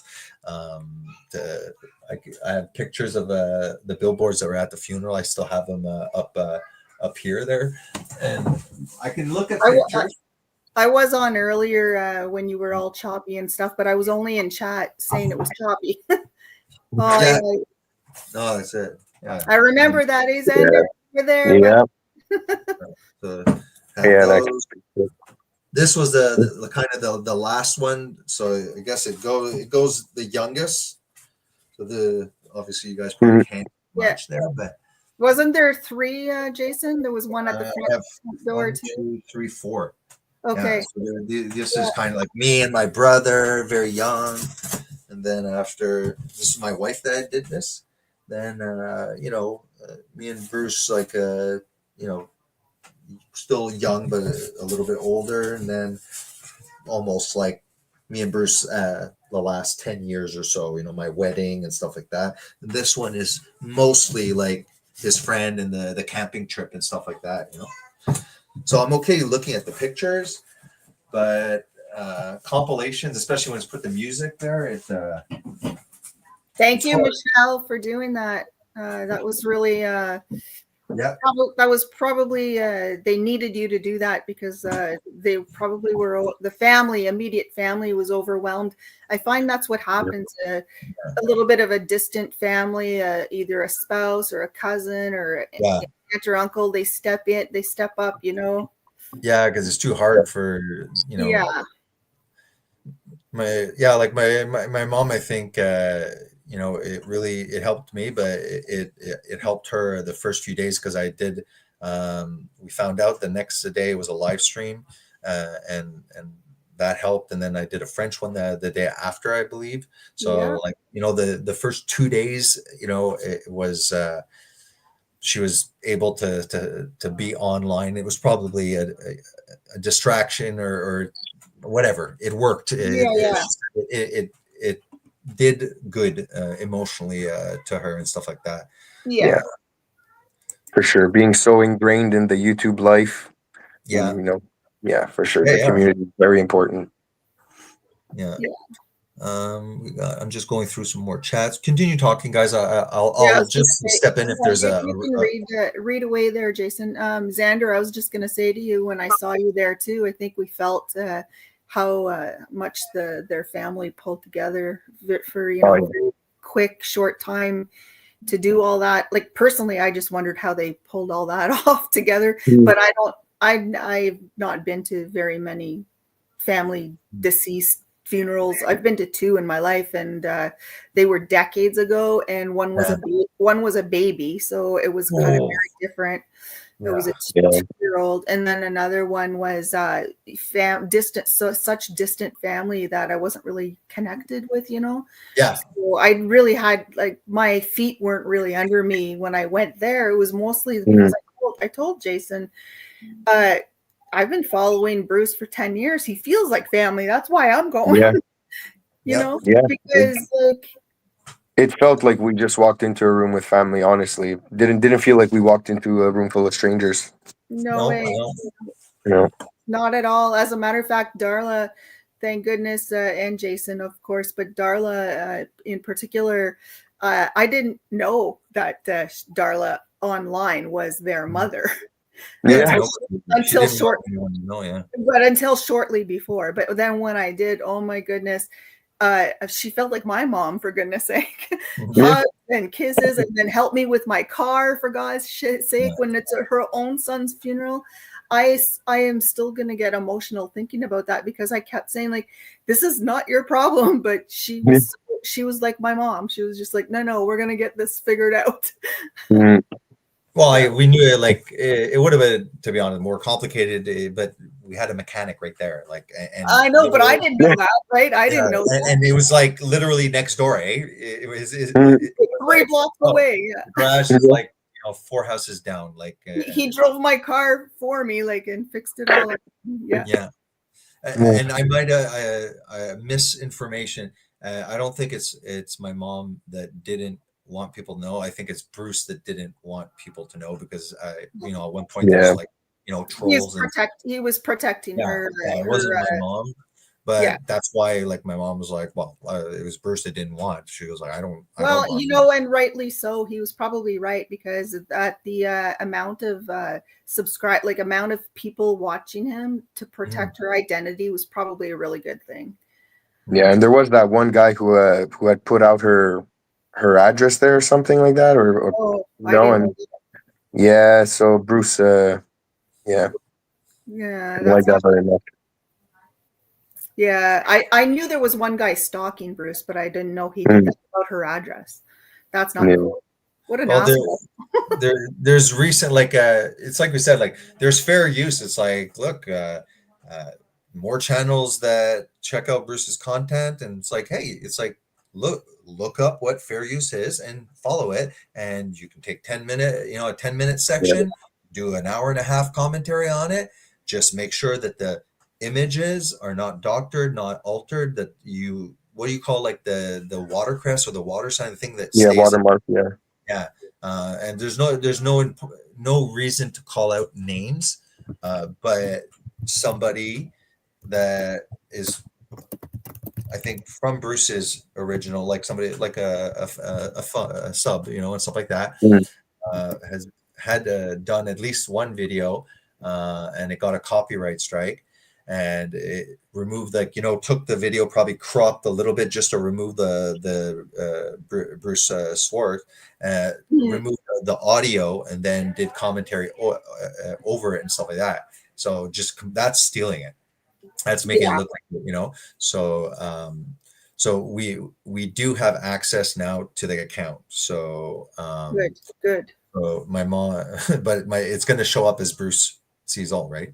So she does have access and stuff like that.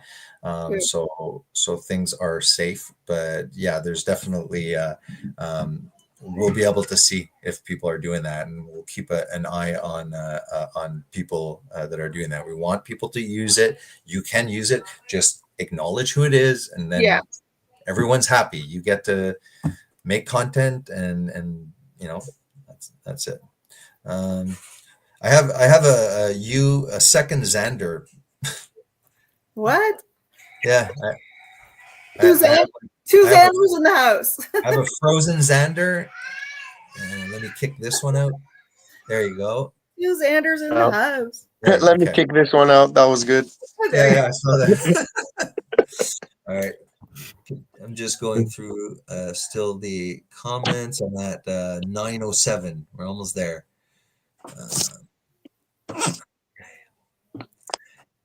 Yeah, so guys, the next kind of get together will be not my next video, but in the near couple of weeks, I guess, or within or next month. Xander and Alex Fortier will get together. It'll be on mud fossils, right? Xander has more research into it, but it's extremely interesting. It's thought-provoking at the very least, even if you're not buying it. But in my opinion, tell us what it is. Give us a hint. Go ahead, well, Xander, you can go ahead. So mud fossils is basically it's like an instantaneous petrification of material. So what the theory is that when there's floods, mud actually covers. So when mud covers human tissue, animal tissue, it compresses so hard and so fast that it actually pushes the minerals out of our body and replaces it with itself. So it actually fossilizes our body instantaneously. So there's people online claiming that the rocks that we see all around us are ancient pieces of people, animals, trees, anything that was living, basically. I've never heard of this. Well, I know about fossils and such. I have actually a rock that I've carried with me for decades now. I showed it to my kids. It's a rock with a fossil. It's about the size of my palm, and it has a leaf, a perfect leaf in it, or like a fern leaf or whatever, like feathered leaf or whatever. But I've never heard of this about and I've heard about dinosaurs fossils and living fish, but I've never heard of I guess quote unquote instant fossilization or something. Yeah. Well, I mean, am I correct, Xander, that it's the theory is closely related to the global flood that many cultures believe in the Bible called Noah's flood, but a lot of these fossilized, whether they're animals or they're of giant proportion, right? They're giants. They're huge. Whether it's an elephant, it's like the prehistoric elephant that's way huge, way bigger and stuff like that. There's a good example in the States. It's called Devil's Tower, and I've heard of that. when you look it up from the top view, it literally looks like a tree stump.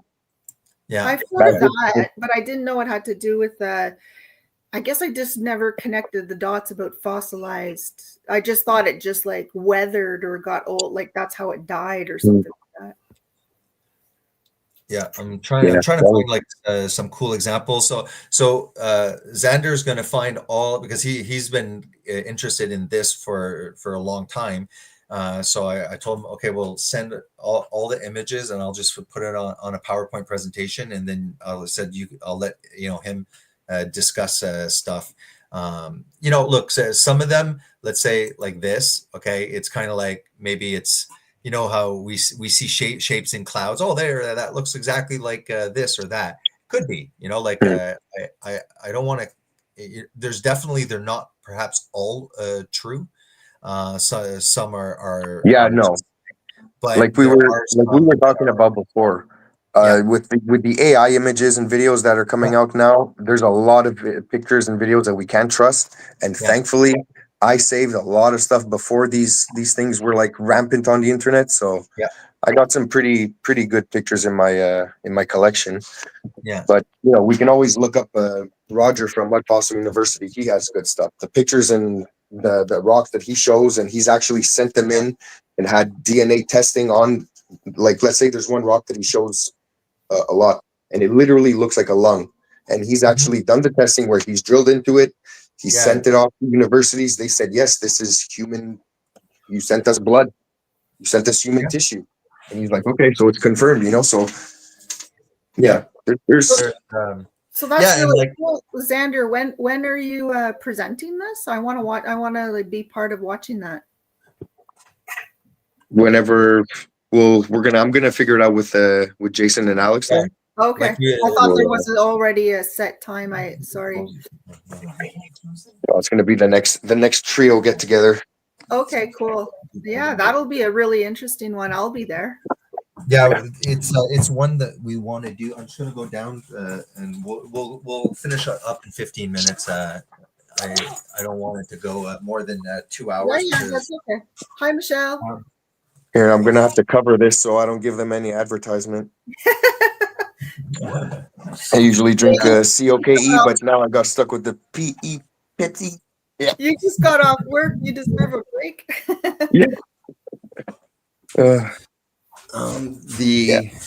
What was I gonna say?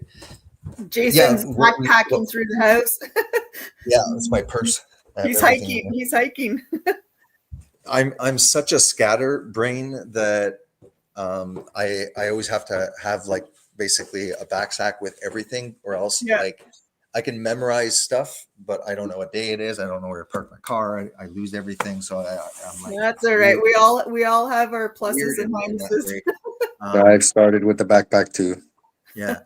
So for the mud fossils, what we'll want to do is it'll be notified a week ahead of time because we want a big turnout when we do. Yeah, because I'm interested in that. I've never heard about it. I think we could easily, get like a good 70 people at least live watching it if it's a week that it's out. What I always do is I don't even think I've done once like next, tomorrow a stream. It's like literally minutes before.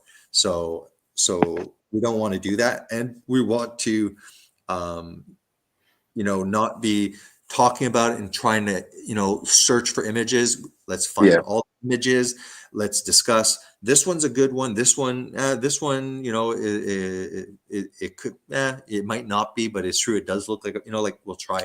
It's because some of the good ones is, let's say it's a rock and your eye just, it's just a rock, but then they break it open and you see inside the rock, it has the valve, it has literally the chambers inside the rock. So you could just say, well, it's a rock. It happens to be the shape of a heart, but when you actually see, vessels inside the rock and it's all been petrified, like Medusa turning you into a statue. And not pareidolia either, where we think we're seeing something. Well, that's why I said it could be. I mean, there probably are a lot. So that's why I said, like, at the very least, it's just an interesting kind of, like Coast to Coast. I love listening to Coast to Coast, and there's some wacky stuff. I wasn't buying the majority, but it was a good listen. Rather listen to that than the politics or something. So anybody would be interesting. I think there's way more credibility than the like flat earth, and I thought flat earth and it was super interesting. Like I really like binge watched those. Hollow Earth, I never got into that, but that's something I'd like to look into. It makes sense that the Earth could be quite hollow, especially if they do admit that there's a body of water that's bigger than all the water we have on the Earth 3 miles down. Yeah, I'll show and then with all these submersive Yeah. UFO, not UFO, what do they call them now? The submersive UAPs. ones. unidentified aerial phenomena. Well, no, Yeah. not the aerial ones, but the submersive ones now, where Yeah. like Yeah. now things are well, even black and white photos of, I think was a John Emerald or Captain, or I don't know the U.S. terms for the ranks, Admiral Byrd, something Oh, like Admiral Byrd. Yep. Over. with, like, he took a picture from a submarine or a ship or something where something was coming out of the water. Like, I've heard about that 10 years ago, and that picture was in the 40s or 50s in black and Yeah. white, and it's like, how the hell do you explain all that crap? His whole story is actually pretty interesting. Yeah.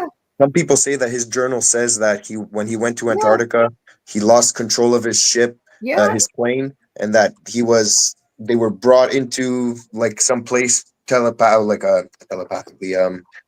by some sort of beam or whatever, and that it was the aliens, and that they told him that he had to relay a message to the president that they shouldn't be using nuclear weapons. They should have never started testing these things. Mhm. And it's funny because I was telling Alex the other day, I'm like, I saw a video, and the video said that in 1947 was the first time that they started testing nuclear weapons underwater. And 1948 was the first year that they started telling people that there was underwater, or they started making reports that there was underwater bases. And then I don't know what year it was. I think it may be, I'm just going off like random memory, but wasn't it like early 50s when the phenomena of the ship that melted and all the people were melted into the ship when they tried to do a time travel experiment with off the Coast Guard ship or something like that? Oh, I didn't even hear that one. The Philadelphia experiment. Oh, the Philadelphia. Yeah. Guys, check this out. So this I'm not going to play the active the live dinosaur tissue that they're finding now. So how is that possible, being millions of years old, eh?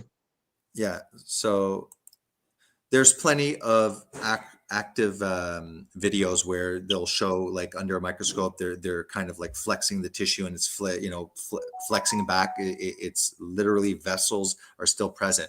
Now science has to come up with a reason for this, and there's where you see that humans, there's an extreme amount of bias. So, like, they're coming up with the controversial discovery of 68 million year old soft tissue from the bones of a T-Rex finally has a physical explanation. According to new research, iron in the dinosaur's body preserved the tissue before it could decay. It's like, show me that, because see, how about collagen? Collagen has a life of 90,000 years. So how come we're finding collagen in 68 million year olds? Is iron preserving every possible thing? That they're finding nerve cells. They're finding flexible triceratops tissue, like the skin, literally. Well, we know woolly mammoths have been found, preserved in snow and ice and stuff like that. So it's just, again. Well, if they say that, sorry. No, go ahead, Xander. If they were saying that a certain amount of the dinosaurs died during that meteor strike, so let's okay, this is how I think about it. If let's say 60% of the dinosaurs perished during that meteor strike, the other 40 survived. How many survived after that, the catastrophe? Who knows? But what if, let's say, some things did go underground, some things, whatever, made it, right? Yeah. Is it those bones that we're finding now? Is it those, is it that tissue, the live tissue that we're finding? Could it be from those? It could be. Maybe. I just know that I just know that the 68 million years old stuff, 200 million years old, and the billions and billions of years and stuff like that, they are based on calculations that they need to make, to a certain extent, assumptions and presuppositions. They have to they're not facts yet. Right, they have to and that's okay. They have to assume, well, we weren't there at the start of this universe, so we don't know. We're going to assume that whatever the decay rate that we're using right now was constant. And But then but time and space don't exist the way we understand it fully. And I just watched a couple of shows there just late last or on the weekend. Yeah. That even if we go the other way into the future, there is something to be said that aliens or interdimensional space travel, is just us in the future. Because if there was presumably, which isn't even proven, a big bang and everything goes out, then presumably there's something ahead of us and we're here, and maybe what we're seeing is them with the technology that we haven't developed over here, and they're coming back to us now to maybe warn us, teach us, or maybe out of just like friggin' curiosity, just because they can. I don't know what the answers are, but the older I get, where we used to think aliens are just like traveling in a way, like from A to B. Well, it's more complicated than that.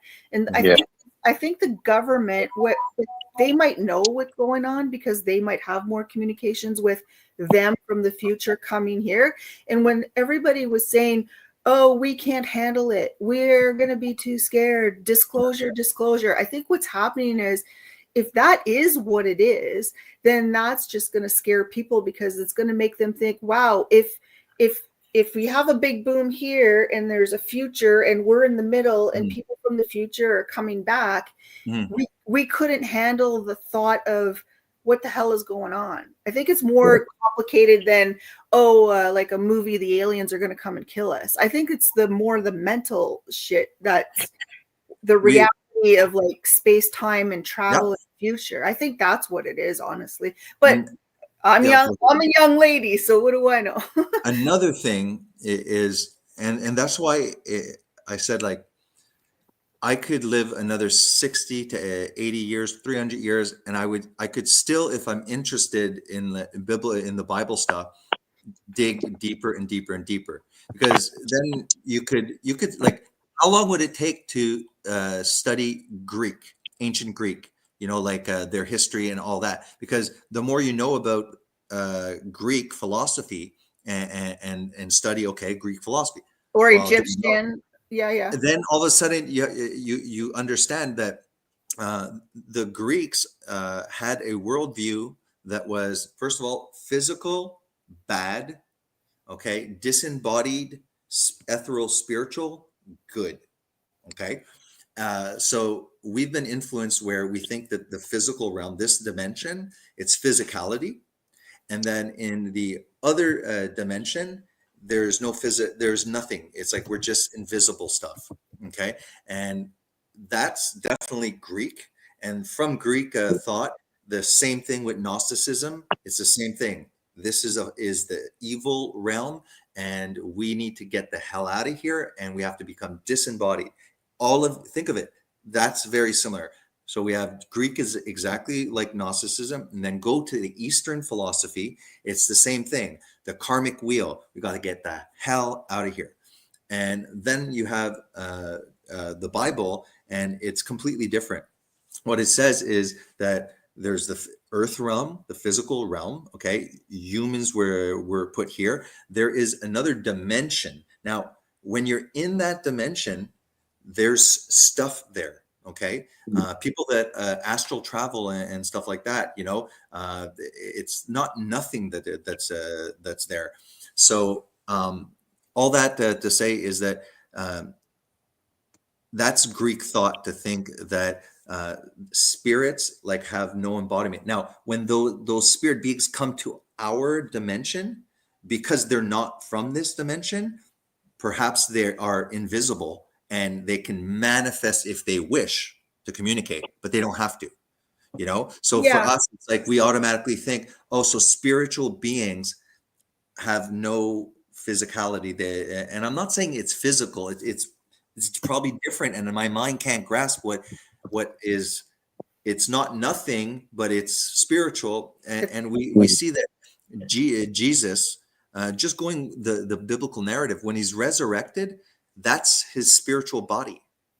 So he can be touched, He can appear and he can disappear like a spirit. So he can manifest and he can take off somewhere. Okay. So he has this, but he can eat and he can be touched.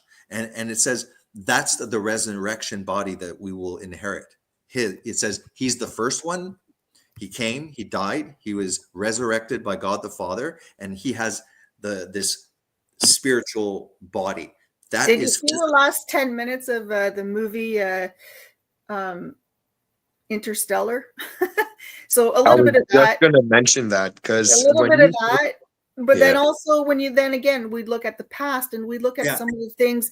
I personally have always been fascinated with how the pyramids, but not only the Egypt pyramids, but the ones even in South America, like, or all over the world, how the direct cuts, laser precision cuts of Yep. stones assembled. Yep. That's a technology when you look Yep. back in our And- history doesn't Yep. make sense. And so something like that, when I start to think of time and travel, that kind of really gets And me it doesn't make sense to us because Yeah. when we think spiritual is nothing.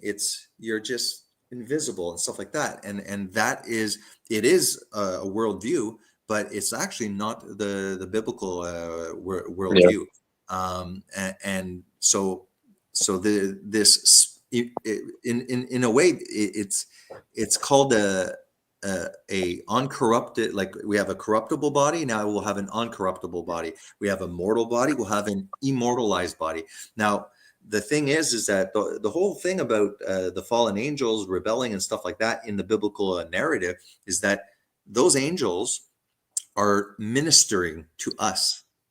Okay, so the destiny of man is to be like the Son of God. Okay, the angels are there to minister and serve us.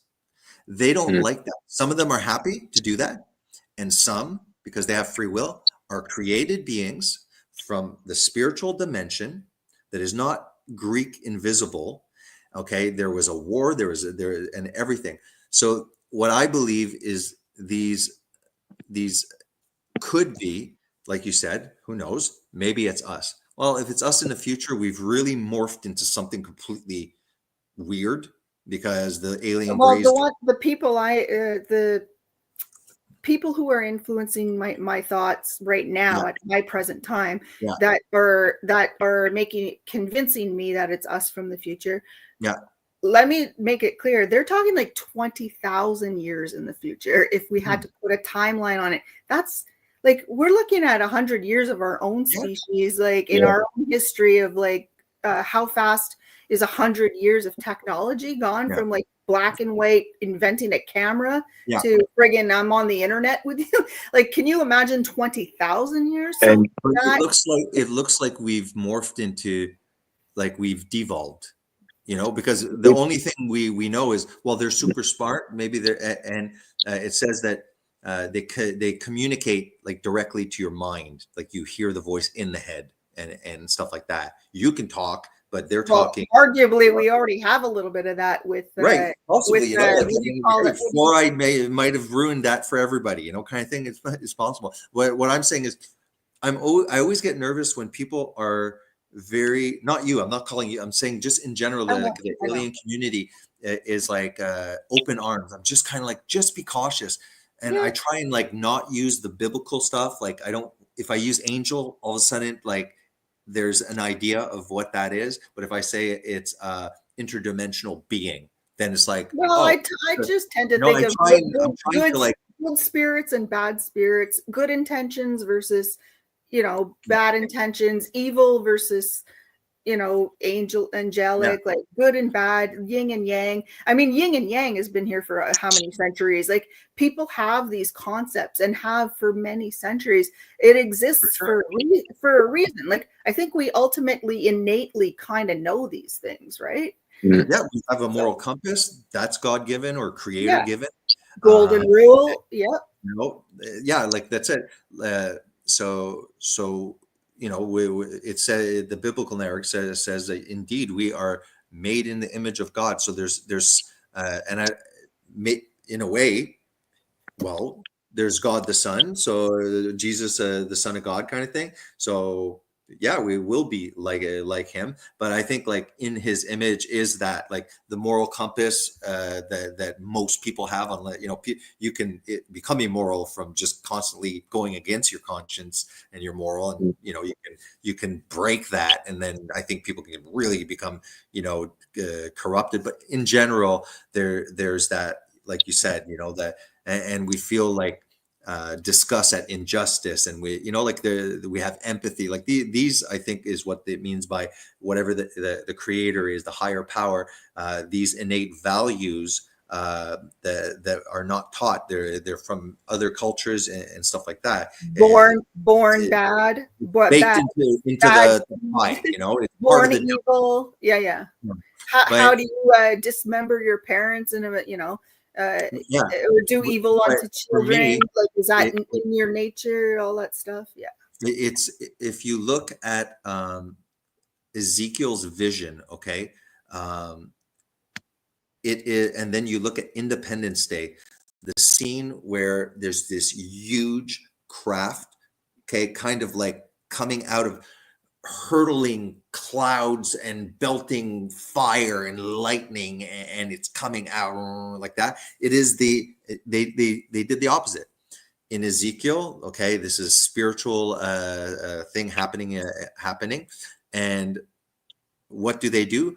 They make it in Independence Day, but they are not. It's not a spiritual thing. These are aliens. These are our galactic brothers and stuff like that. And we just have to. I just want people to have it in the back of their head and say, no, I still think of that. Of course, that's fine, but people need to hear the alternate narrative, so that when something does get manifest, I'm not waiting for disclosure from the government. When something happens, it's going to happen. Okay, it's a waste of time. This disclosure, they're never going to show anything. Okay, they just keep us like guessing. They're still not. The guy, every time the guy shows and asks a question, he's like, I can't tell you. I have to tell you in a private setting, or it's not something I could tell you in this room, ma'am. They're giving very vague answers. No, exactly. But the technology that we see evident in the ancient times is divine knowledge. It's divine technology, and those interdimensional beings, okay, they decided, no, we're coming down to Earth. And we were there at the creation of the universe. We know all about DNA. We know all about what we're developing, like the science that we're figuring out. Like they just knew that, right? And what do all actually half of all that stuff was probably leaked anyway. It was already whatever these beings are. They're coming back. This is all just leaking information, especially if they even manipulated our DNA to make us more human and less ape. I don't know, evolution, blah blah blah. If they're tweaking all that, they already are leaking stuff and technology, drip slowly. But like Xander just said, I believe the higher ups know way more. They'll never tell us, and if they do, it's just going to be a slow drip.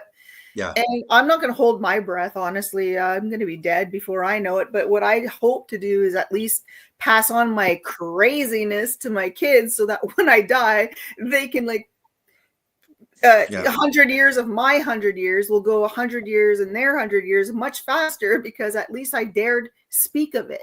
Whereas 100 years ago, my grandmother is still alive. She's 94 years old. She would never speak of this. So our whole communication, human socialization, internet, everything is going way much faster, even in my own time. It's got to go way faster again. It's information overload.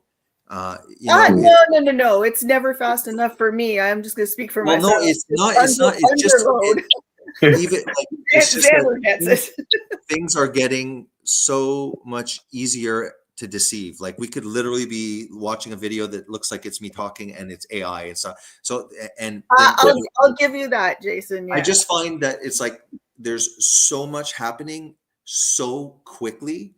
In 1830, we were pooping in the outhouse, driving horse and buggies, and now we had got not Zuckerberg, there, Elon and Musk, literally putting like, you know, Chopsticks. rockets and landing them back. And fake like AI. we were Sometimes I pooping watch something on TV and I'm outside like, in that is that a real outhouse. person or is it computer generated? Like sometimes I can't even It's- friggin' For tell. me, it's I'm like, so am I going crazy? I can't tell if that's a real person or like generated. It's scary, very scary. And the voice, sometimes they'll put a real person, but then the voice will be switched out, putting words in their mouth, stuff like that. That's Right. scary stuff. No, exactly. And you're influenced by culture either way. You know, it's like, no, I don't buy into that. Like when I was talking about the Greek things, I was like, I wasn't saying you're deceived by Greek. No, I just recently found out that my ideas about certain things are Greek influence. I didn't know that, you know, and I just found out. I'm like, oh, and then as it's pointed out, so that's why I was saying it's like, yeah, okay, I believe in the Bible now. It's like, yeah, I know, but because I'm interested in that, then it just opens up like I need to go look at, you know, Mesopotamia. I learned about Mesopotamia in college. It was one of the humanities course. I listened to nothing. I was not interested. Now I have the book, and I'm like, whoa, whoa, whoa. Abraham is the character, and he comes out of where? Mesopotamia. A lot of people say like Mesopotamia is older than the Bible. Yep, it never said it was, you know. And again, so it's just that if you look at all of the other religions, offer secret knowledge, offer stuff like that, and it's a common thread. And all I'm saying is, I think that these beings are manifesting here, and I think that they are nefarious, and I just, you know, think that everyone should keep their eyes open, and because you could, when you get into like some of the alien community and so, I mean, they are passionate and good. We all have passions, but like they are like offering themselves to them, like in the Sahara Desert, like there's some extreme, like some of those like real influencers and stuff like that. They're like, open up your heart chakra, and they're like hardcore They just made an underground temple in India with an alien, and people Like- have started to go in and worship it. And Yeah, it's just go- a black statue Go of look 5 foot at 8. Aleister Crowley. Okay, Aleister Crowley is basically says, he goes, they used to call them aliens, now they used to call them demons, now they call them aliens, and in the future they'll call them something else. There's nothing new. It's all the same. They'll call them gods in the future. Yeah, that kind of thing. And then you got the other guy that the Jet Propulsion Laboratory, the guy blew himself up. He ended up, but he was a follower of Aleister Crowley, and they were doing these you know, occultic black magic ceremonies and stuff like that. And supposedly he opened up a portal, and that's when these light orbs and stuff started to manifest. But then after, because he invented jet propulsion, he ended up dying in the lab. It exploded, and the one who opens the portal supposedly is the one that has to close it, and it's open. And How now convenient. circles and stuff like that. I mean, the large hadron collider, and I don't know if these things are real. They're all compelling, though. That there's an image supposedly of, you see that there's like a face that appears from the manifestation that occurred at at CERN and stuff like that. I don't know if it's true or not, but they're talking about another dimension. You look at the guy that's created the quantum computer and stuff like that. It's the same thing. He's pulling demons out of there. We're sending information out, and we're receiving something back, but we don't know we don't know who they are. It's another dimension, and more. If you listen, science is they're starting to become very close to using spiritual words and stuff about things. And you're seeing a lot of pagan shrines and scientific institute. You know, it's like all of this is fake, but like, why is Hollywood so obsessed then with the devil all of a sudden? Everything's like, you know, like devil worship. And so it's like, there's something to it. Like, why, you know, is it just mythology or something. I'm not or sure. leaking some knowledge. I'm not sure. What I didn't hear what you said though, Xander. Can you repeat that? What you said last? Oh, I forgot what I said. Oh, okay. You said something about He's getting a charger. Continue talking. about CERN. I didn't hear what you said though. I was gonna actually bring up a thing that I saw online. Have you seen the scientist Brian Cox? Yes, years ago, 2 years, 3 years, during COVID, stuff like that. He's pretty So smart. he did a podcast with Joe Rogan around the same time as COVID. And I wanted to. That's why I was doing this before. I wanted to marry what you were talking about, us from the future, us being the aliens from the future, with something he said on the podcast. So he was saying that the Hadron Collider, Yes. the fact that they're trying to shoot protons and neutrons at the speed of light, Yeah. To it crash. does something where it actually shrinks. It shrinks the ring in the proton's view. So the proton is so small that now instead of it seeing a 27-kilometer ring, it's actually a 4-meter ring. So it's actually it's weird to explain. I'm gonna send the link. So it's to almost Jason. like a time travel where maybe the distance is becoming distorted, I guess. Yes. Yes. Exactly. Okay. Now to marry that with Interstellar and the us being the aliens from the future, he also said that time travel to the past is impossible. He says if we go to the future, he goes, we're moving so fast and we're bending space so fast to get from here to here. Yeah. Those by the time we got to our next point, it would be millions of years that pass. So we would never be able to come back and tell, what we found. Tell ourselves what we found. So he says time travel is yeah. Missed the boat on that one.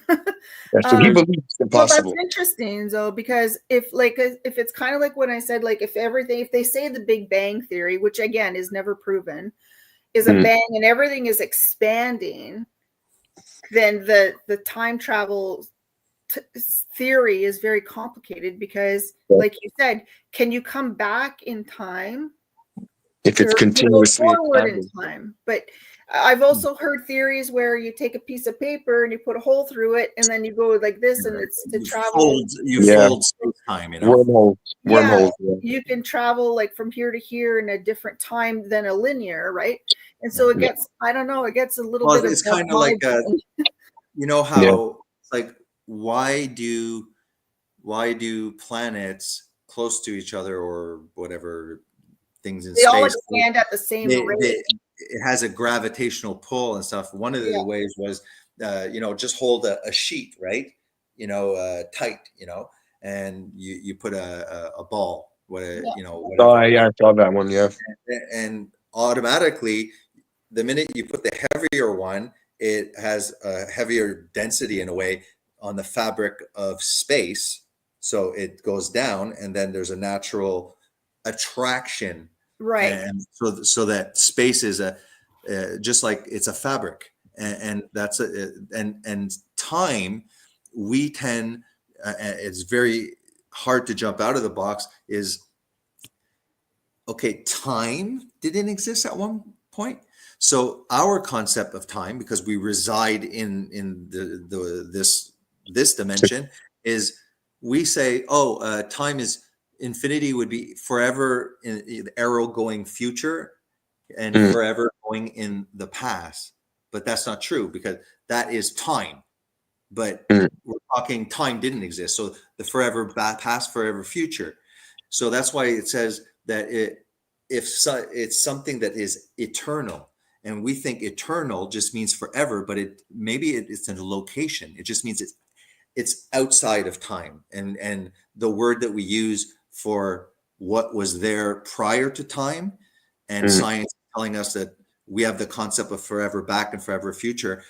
Well, the physicist probably has a complete different understanding, probably with the mathematics, and he's like, they understand. No, it's because there's something about if you approach the speed of light, then after time is slowing, it's like, how is it slowing for you but not for somebody else? It gets complicated, and it was way above my head. But it's like, oh, okay. But if I know that there's space, time, matter, and even energy at one point did not exist, or at least they're claiming that, and they're calling it a Big Bang. I don't care what they call it. I'll use their science, okay, and I'll say, well, okay, then you're acknowledging that with your Big Bang that there was, and you're saying nothing, there's no cause. There was a causeless causer. And that to me, it seems stupid.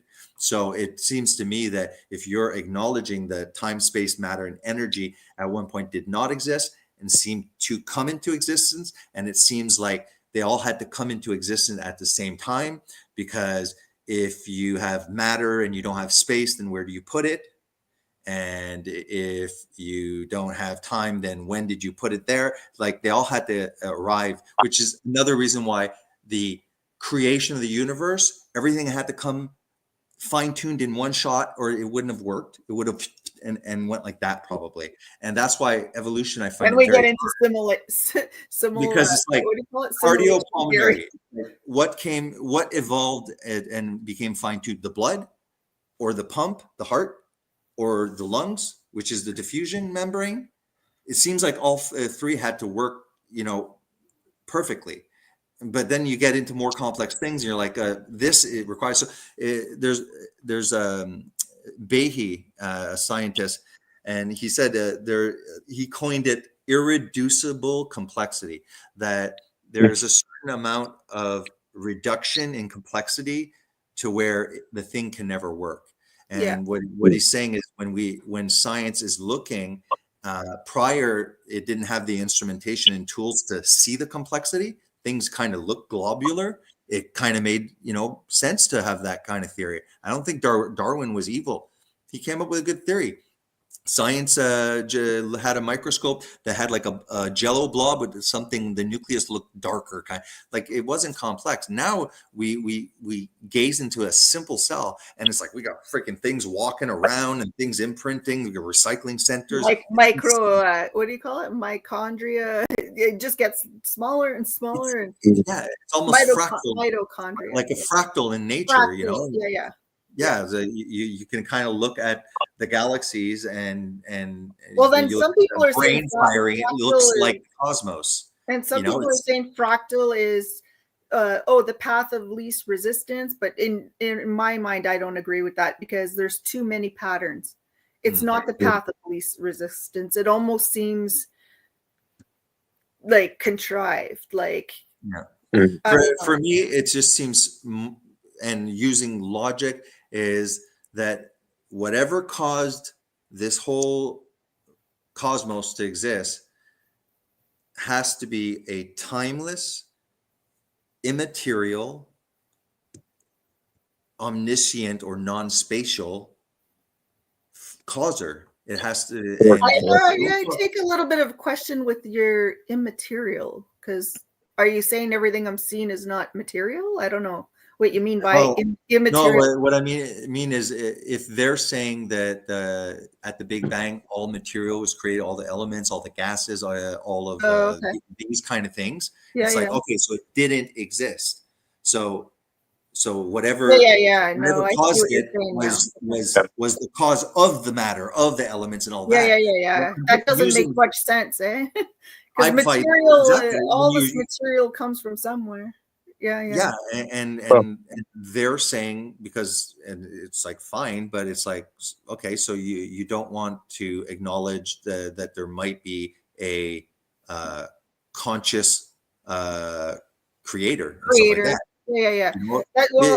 Jason, that's my whole question. Is I'm not much for religion and the written word and all that. I believe in like setting laws and law and setting a Bible for like even spiritual leadership, stuff like that.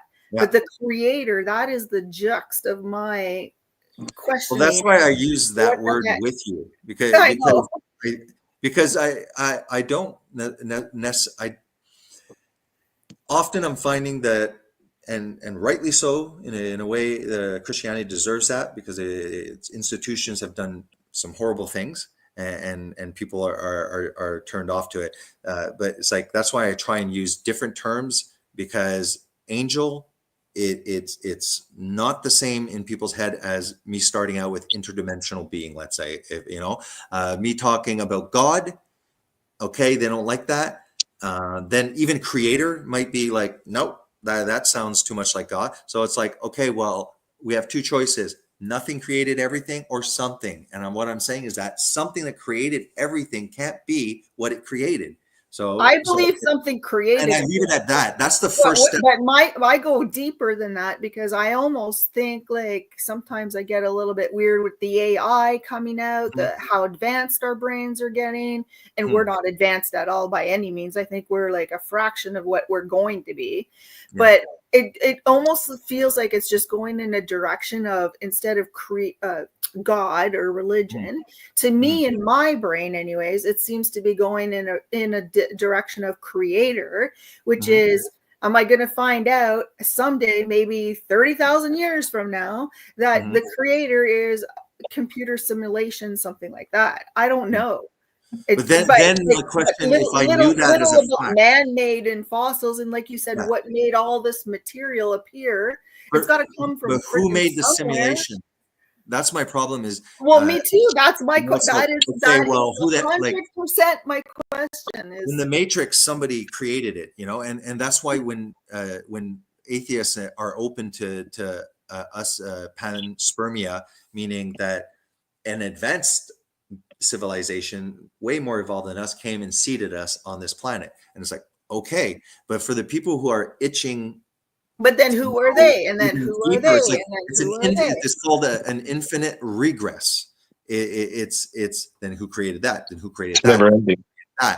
But I find that if we use the argument of, okay, what are you acknowledging? Time, space, matter, Big Bang, no problem. I'm using what you guys accept. Then I point just with simple word. Then it's either nothing or something, and it's a good argument. And then you say that something. Then you're saying that time, space, matter, and then you just say, then if it created time, then it has to be outside of time.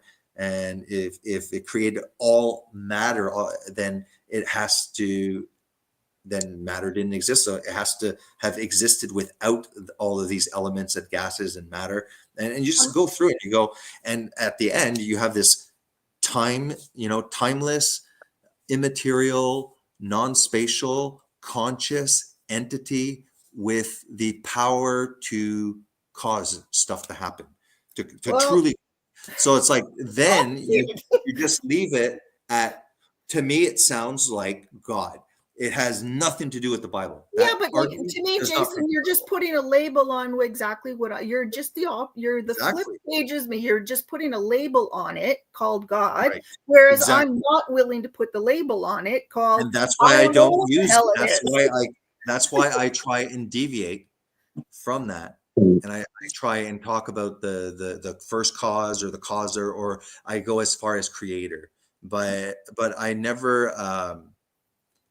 I'm not trying to convince you of the Bible and stuff, because I don't expect I don't need convincing, because I believe in the goodness of it. I believe in the fact that it's a good tool to teach people how to behave and give them moral compass.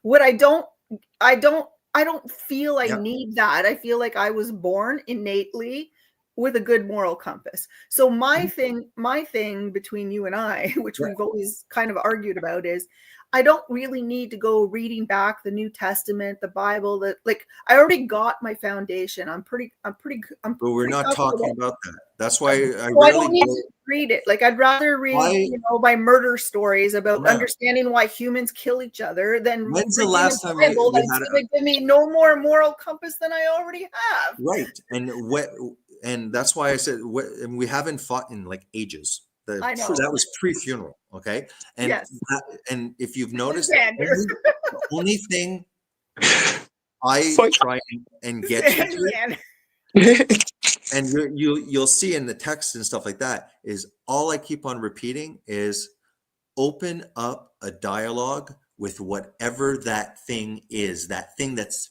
the simulator maker. You're asking me to telecommunicate. Go through my text. Go through the text. And you'll and reread them, and you'll see a repetitive theme, never, rarely about like Jesus or specifically I know, I Bible. know.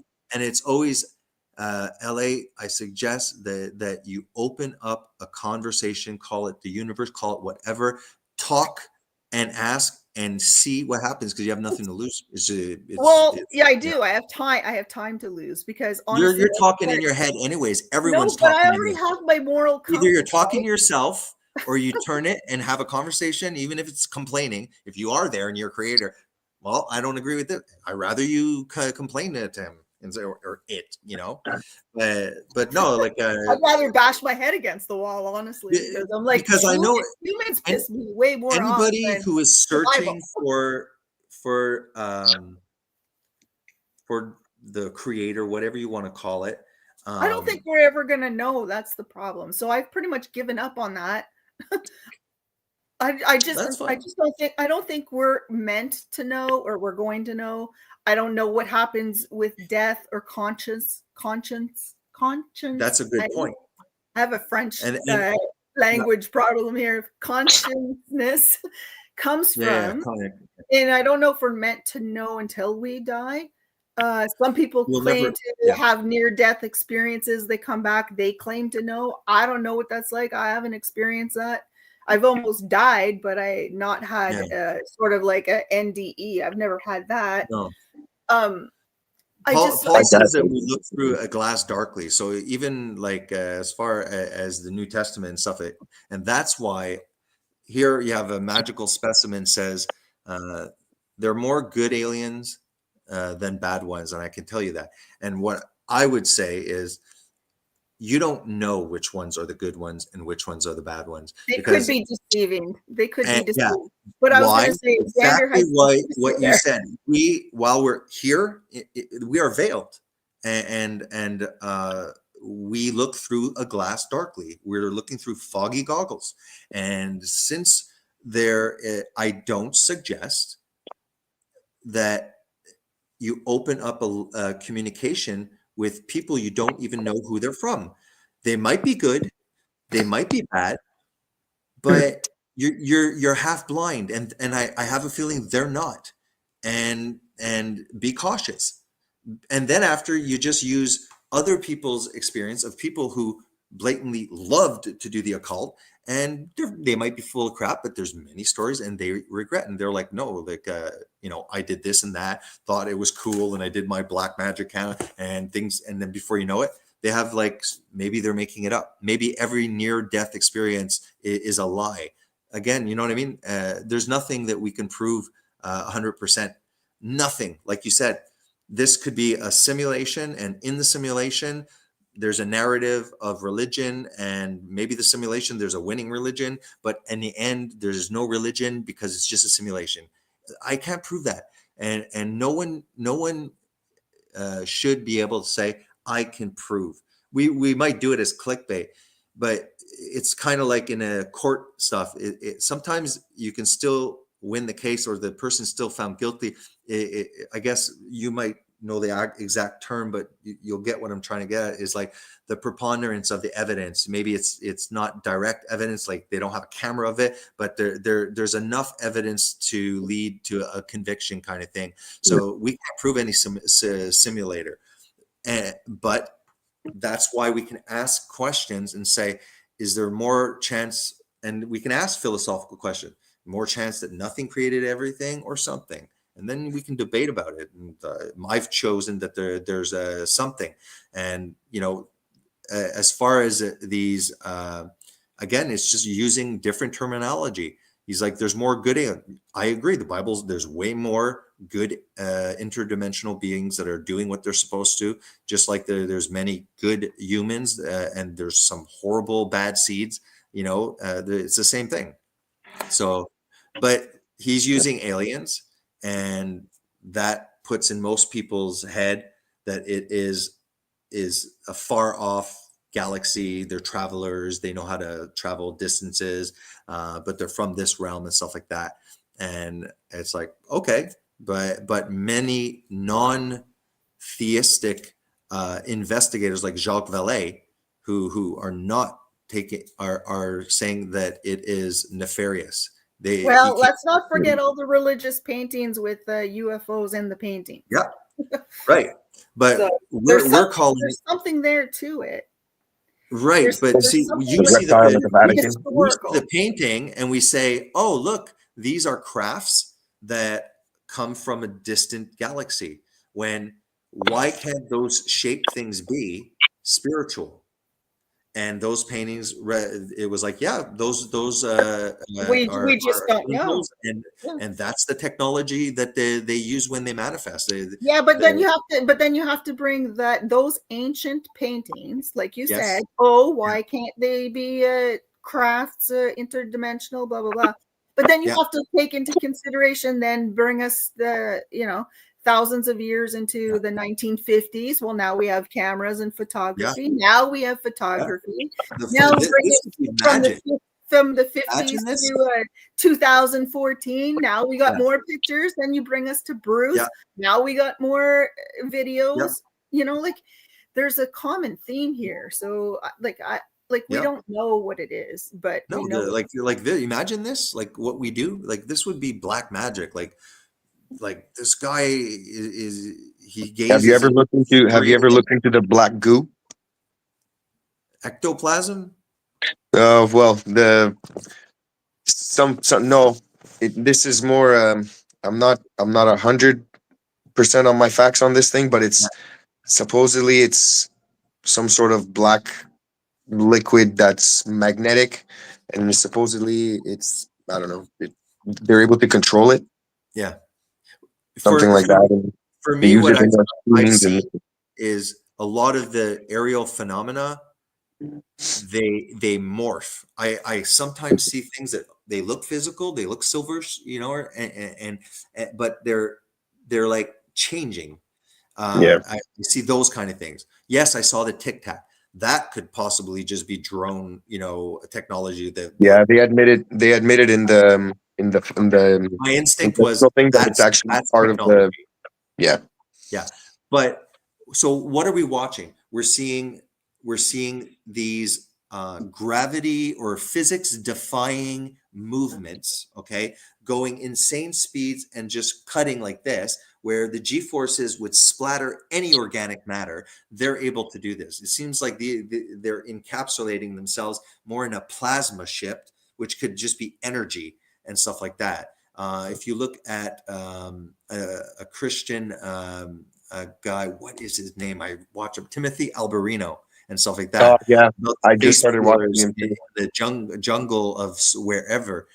So he visited, and there were these beings that were attacking this tribe, and they used to peel the faces of them. They used to attack them at night, and they would be hovering on these boards, and like they hit one of them, and they fell up, and it's like they like this is, but it's like, yeah, like why wouldn't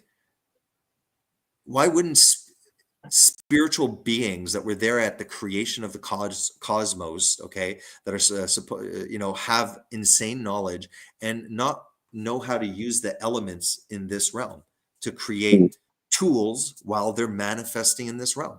Sometimes we can't see them, but the cameras are infrared, they catch them. So what we're seeing, like when I see all those orbs and stuff like that, I'm not saying every single light orb is evil. That's evil. What I'm saying is the Bible says that Satan himself appears as an angel of light.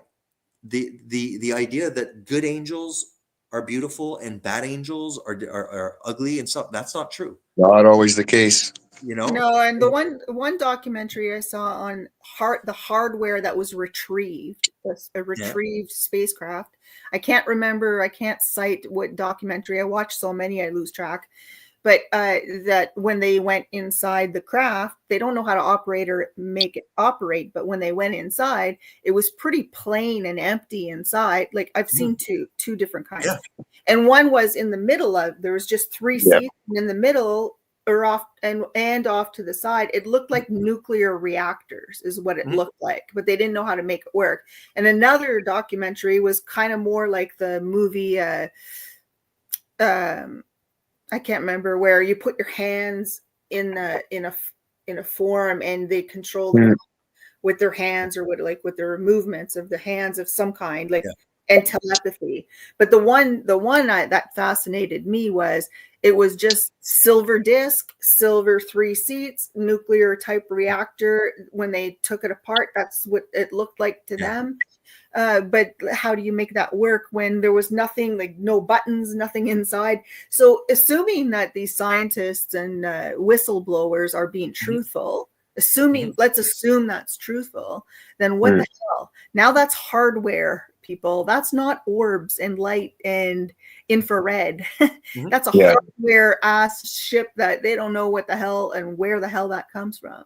So that's it that keeps me up at night. Yeah, they're saying that they're using 0 point energy right now. That's what they're claiming is what they're using to build these things. And they said that they've been building, humans have been building ships like this since the 60s. So most of the things that we see in the sky is human ships. And then there's that Tesla, 10% that's actually, I believe, was, he developed the free energy. We could have a energy free, like just running on whatever, stuff that he was playing around with. And there's a reason, that, like, there's people that have, like, a guy was running like an engine on water and stuff like that, very efficient, stuff like that. And people then they disappear. Like, the guy disappears, and stuff like that. The technology is like, no, there's a reason, like, just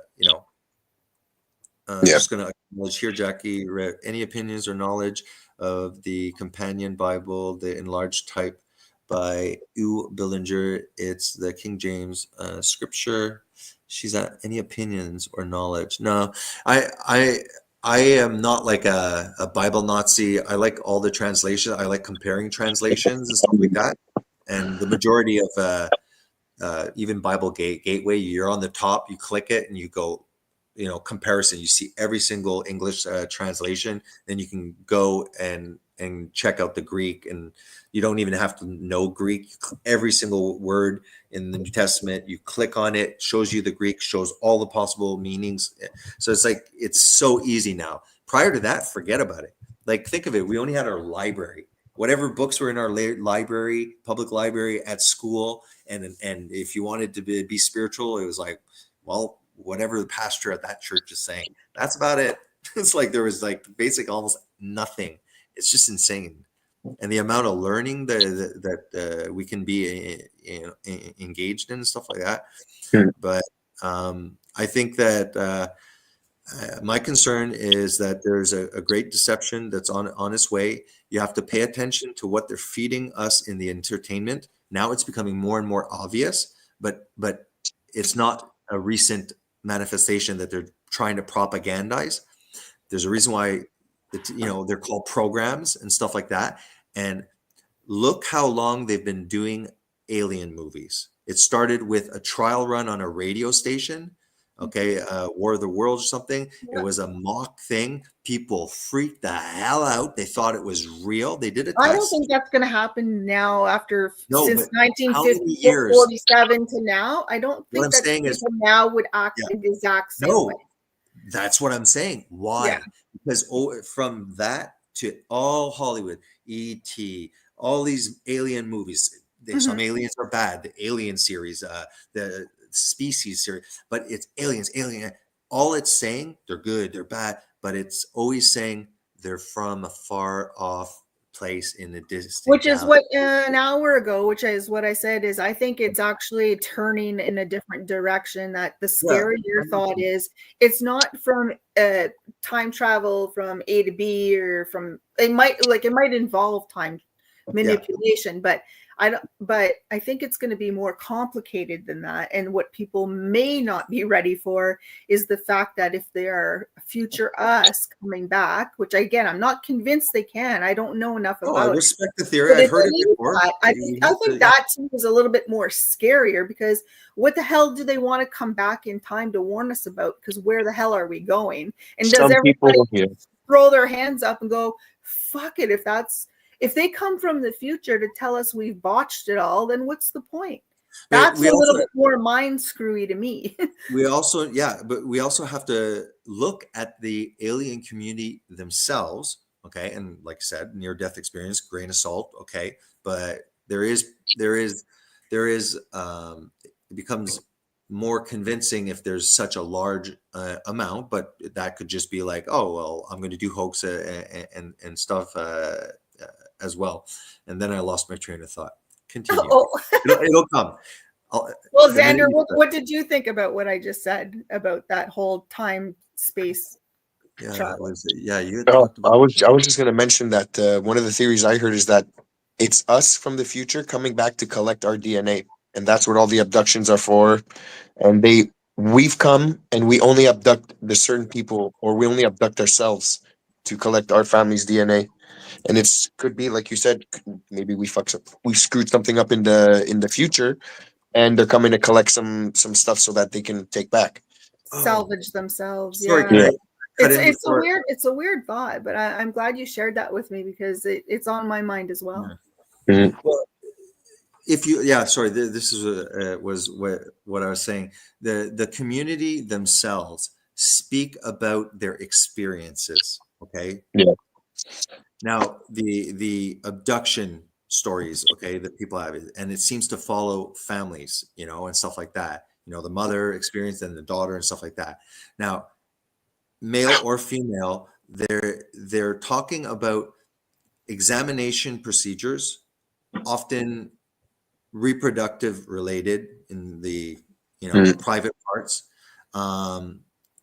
No anesthesia. You're completely paralyzed, and they're telling you to chill out, like telepathically and stuff like that. Most people, the abductions, most, I'm trying to be on bias, I don't know, but not good. People are not happy about the abductions. Okay, people are end up saying that they're pregnant. And then all of a sudden, they're abducted, and then after they're not pregnant anymore, and then they're abducted, and then they're like, "Oh, we want you to bond with this person. This is your child. It's a hybrid. It's half human, half alien. Oh, or half human, half interdimensional being, or half human, half angel. Oh, the Nephilim. So the Nephilim, when they did it the first time, they happen to be giants. Now Christians are all obsessed about like the giants will return.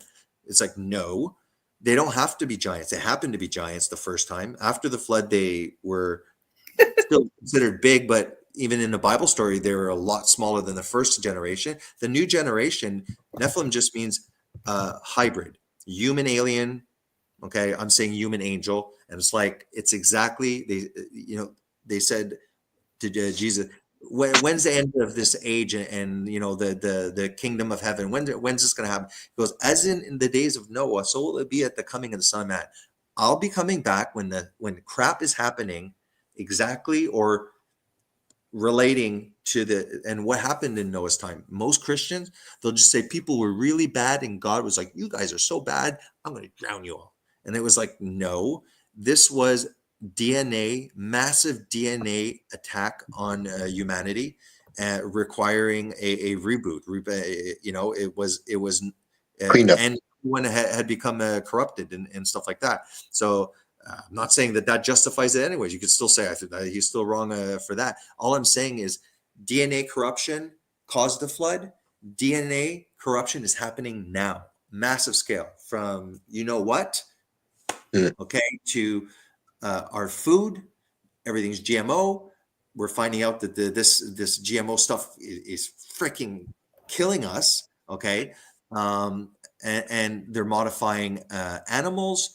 And all in the name always of improvement, and it's going to be used as a way to get, but then it's going to turn. Elon Musk, like, how can I say putting a chip so that somebody who is quadriplegic can now use their mind to manipulate a computer? Like, they have no autonomy. They're trapped in their body. How can I say that's evil? It's not. But No. once it's open, it starts a precedence. And before you know it, believe me, this damn thing is going to be in your freaking head. And it's going to be an upgrade. And that's why people, and it's so Did you deceptive. know, Jason? Did you know, Jason? There's a scale for AI. Like I think a 1 to 5. for 1 being not a problem, I think 5 being a problem, and I think we're at a number 2 at the present. Yeah. Yeah, like if it just keeps escalating, we're going to be in a shit show for AI. Like, everybody kind of agrees on that. If any intellectual podcast I've ever watched on AI, and I try to grab them all because I think it is important. And the other thing is Scary that thing. the Yeah, they bad all guy, agree. the bad guy, man, I'm getting tired. We're gonna have to stop soon. I'm like losing my train of thought every time. Just a minute. The bad guy for AI, I mean? The bad guy? No, it was, we were talking about AI. Oh, there's a scale anyways. I was saying it was just Yeah, you were talking about that. No, it'll come back to me. Okay. Yeah, I was trying to see if I could jog your memory there. It'll come back, but there's a few AI podcasts I've seen, pretty intense people who have basically left Google or YouTube, engineers, software engineers. These people saw it coming a mile away, and if they're going to be scared about it, then who the hell am I to argue with them? If they're scared about it, then I'm damn scared about it, because they're the ones who know what's going on with AI. I had a 3-hour call with my daughter there or on a Friday. Anyways, about many things, but one of the topics, she's writing a novel too. So she's a writer, she's creative, she's writing. Anyways, we got on the topic of GPT, something like that. And I said, I know about it. I said, what do you like? Do you have to go on a website or you get an app? She said, yeah, it's both. She uses it. So she's 25. I'm, 54. Yeah. So I'm like, I've heard about it. I've just never had the wherewithal to go and actually look at it or try it. I've just seen people talk about it. She says she actually uses it. And I'm like, wow, okay, so this is something like our youth are actually using. That I kind of knew too, because university professors are kind of like ticked off that some of the kids are cheating using it. And my daughter was also, she was a teacher's assistant at university for her professor.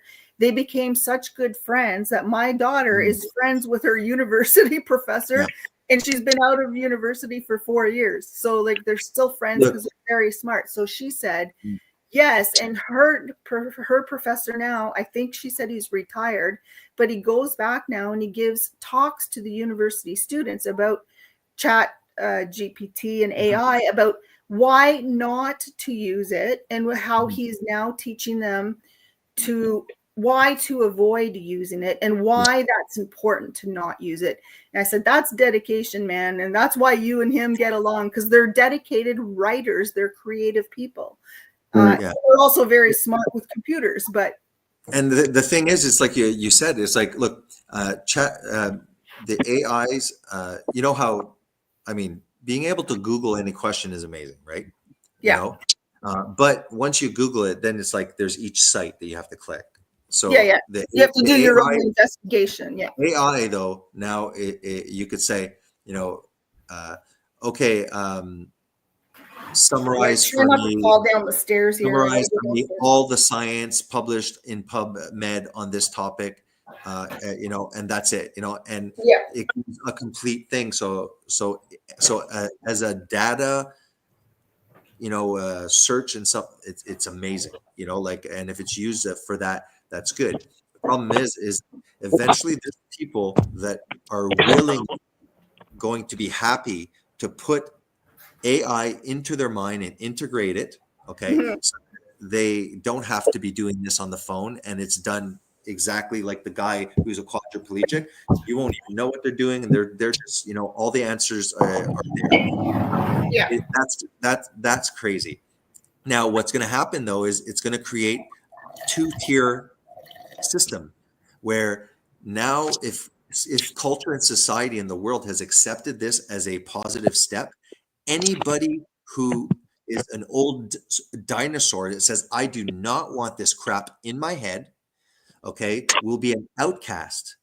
They'll be useless. It'll be like they have a severe mentally challenged, like, it's like it's like there'll be like these people completely integrated with this, and then you're going to have the old people. So you could see that Satan, that old character, he's not a creator. He can't create anything, but he will mimic everything.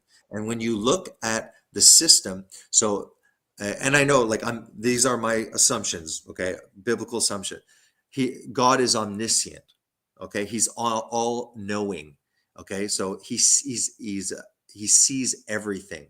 What is being built up by man is a system that is all knowing, is constantly, for now it's in a learning process, but it will get as close as possible to being all knowing, because it will suck all the data. Johnny Depp had one where, Singularity, I think, where like he downloads his consciousness to a computer, and then because he's integrated, he just sucks everything into himself and becomes like a digital god, kind of danger and stuff like that.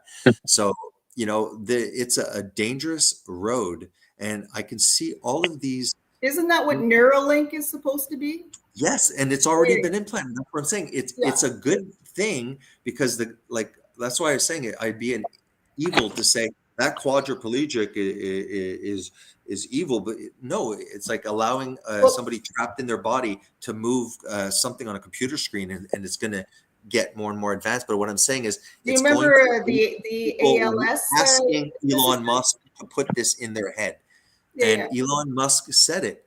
What was the ALS physicist? What was his name in the wheelchair?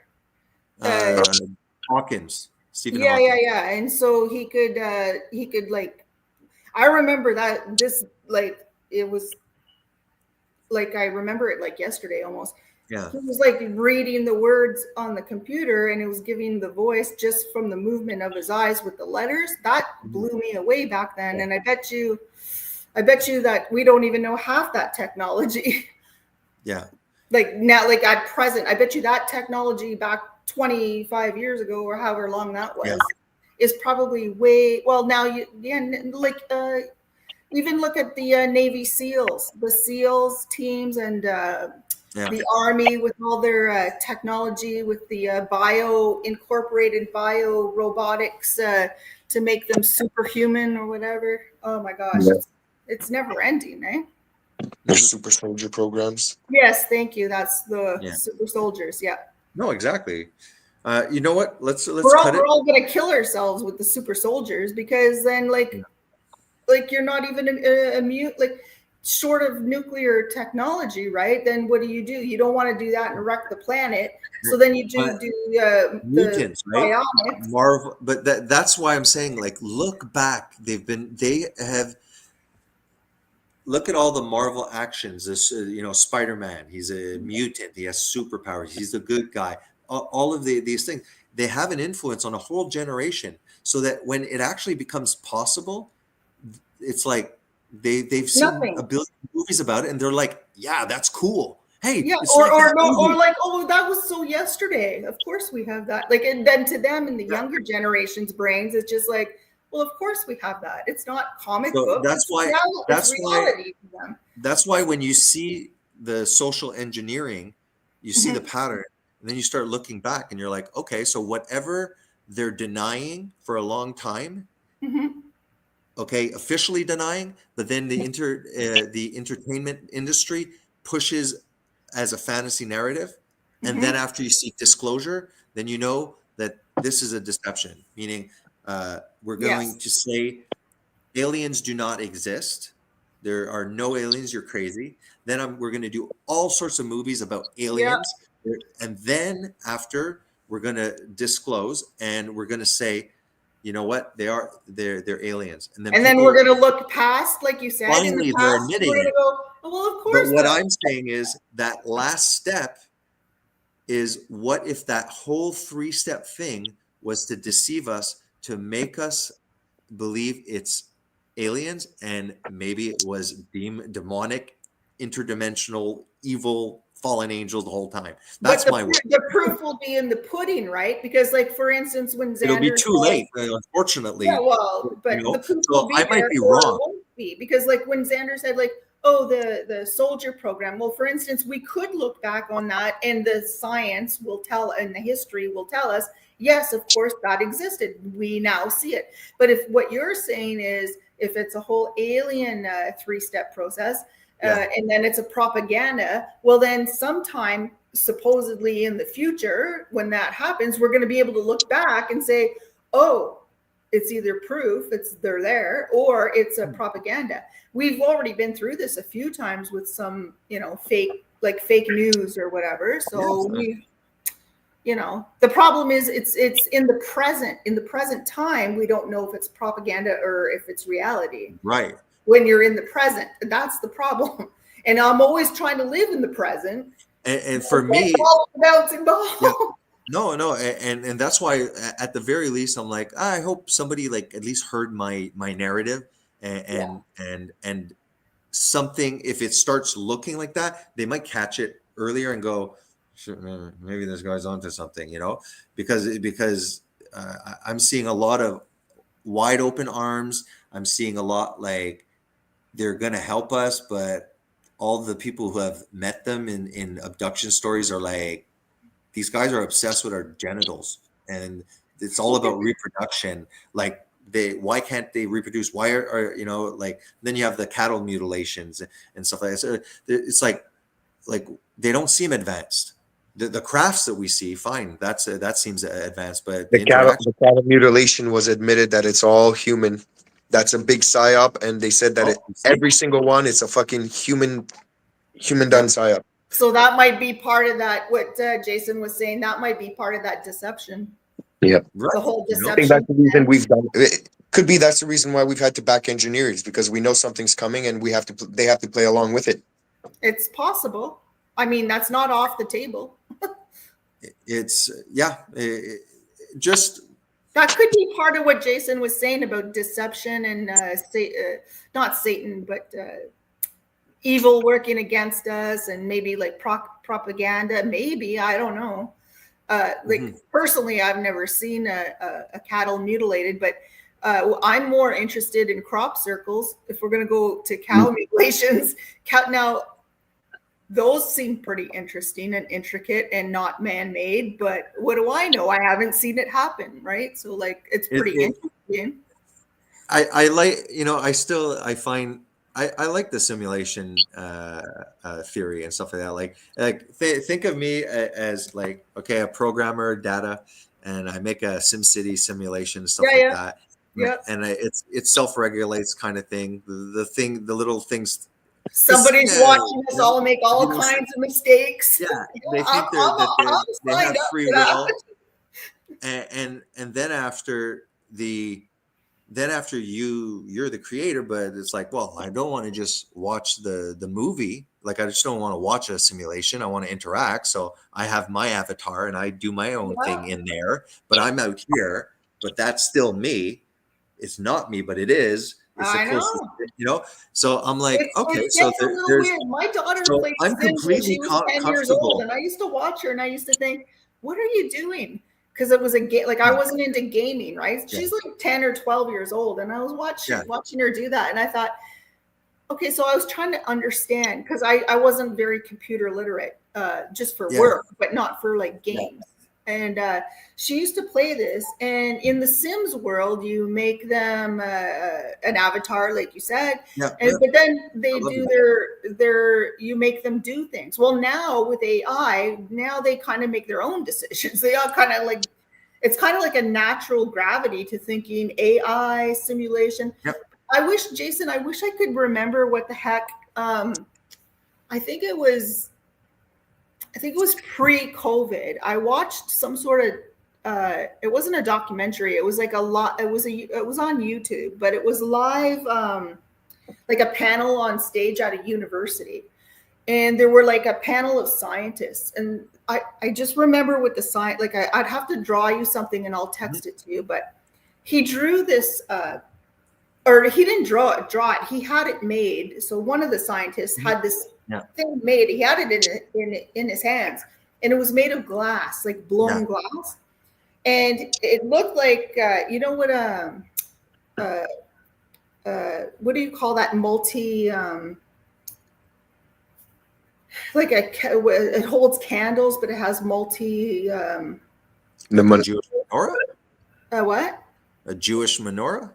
It looked like that. So it looked like that, but it was glass. I think he said it had 4 or 5. Like, I think it had 4 or 5. Not, I don't know how much a menorah has, but it had 4 chambers.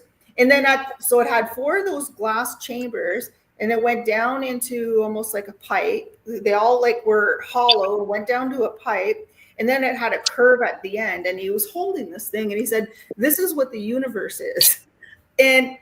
And he said it's basically like space time, and it just ripples and it goes back and forth and it starts over, something like that. I don't even remember what the hell he was talking about, but it made sense at the time. And I was just like, wow, that's fascinating. So what if space is like, and he said like somebody create like almost like a simulation. I guess that's where this started. He said it's like maybe somebody created this and this is what's going on. I was just like, maybe I'm that's why I was kind of laughing, because I was like, okay, so here's the theory. I can't find it anywhere on YouTube. Here's the theory. Like every one of us, like has our own computer and stuff. Maybe like you said, like there's multiple universes with multiple simulations, with multiple simulation, and I'm like God, let's say, because I'm the programmer. I'm able also to like go behind the scenes, and change coding and stuff like that.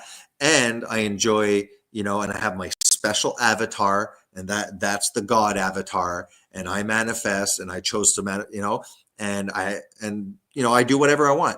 But there's a damn virus that got in and it screwed up all of my sim.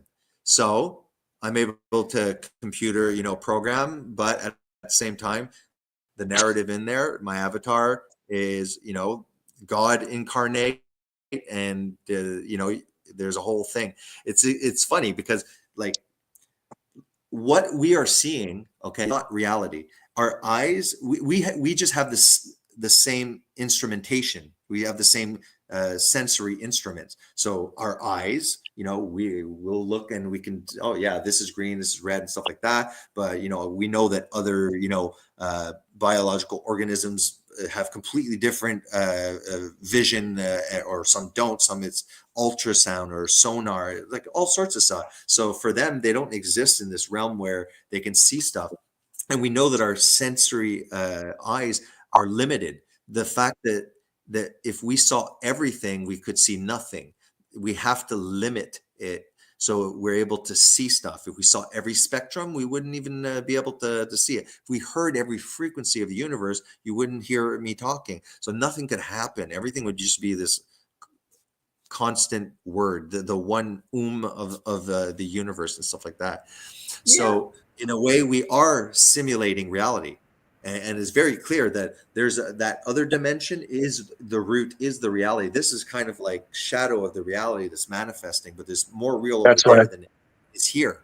That's why I think the best of all worlds. I believe Jesus came to this simulation to save me from the aliens. Yeah. There you go. I gotta think about that one, my dear. That's what I'm saying. I gotta not think about so far, because then but LA, it's not so far. Like, think of it, Jason, the creator. Okay, as far as the sim characters that I created, okay, I can't. Even though I'm the creator and stuff, I can't go there, me, because this is a simulation and I'm reality here, But I can, the closest thing, I have to use this avatar. And if you take it like that, you're like, then it's not so far-fetched that there's some conscious being that's so different and far, like, unimaginable than us, that created this simulation. And in that simulation, a virus happened. It messed up everything, and he had to go fix it. And we have a sense of time, but time is not really real. We'll realize that, I guess. So it's like, it's completely plausible. There's a creator. That aspect that we call the Father is that we're always saying you can't see God. You can't be in his presence. It's like, you can't. But this Jesus guy, who's not God but is God, it gets confusing Yeah, but because okay, they're trying to differentiate. but it's You know, kind they're of like trying to the say old, that there's an aspect of God that's way further than this Jesus guy, but the New Testament says all of the fullness of divinity dwelt in Jesus bodily.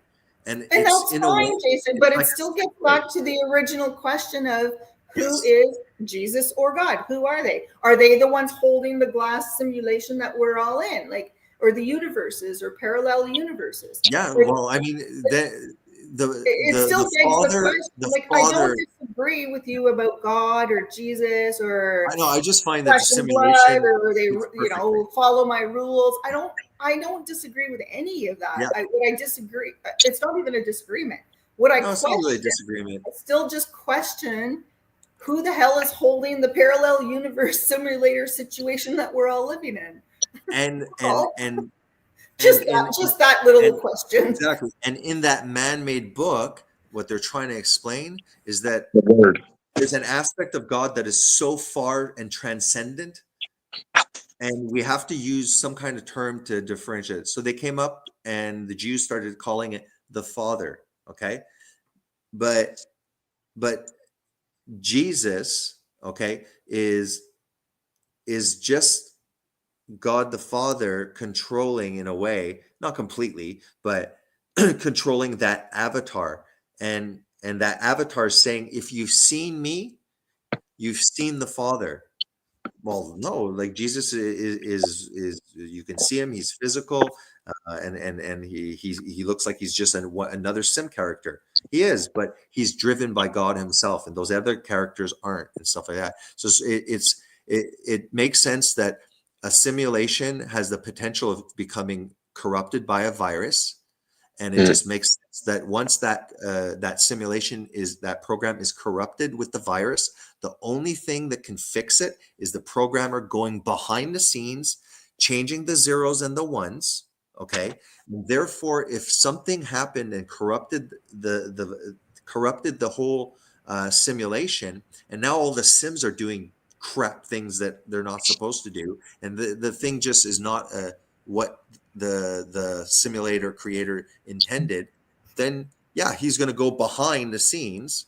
But But he that, also, that doesn't explain all the true crime crap I watch and the murders. yeah, it's the virus. Because Sim. creators not going behind the Sims stopping all the evil shit. That's not happening. Yeah, the Bible. As a matter of fact, the Bible says That's what he gave us free will.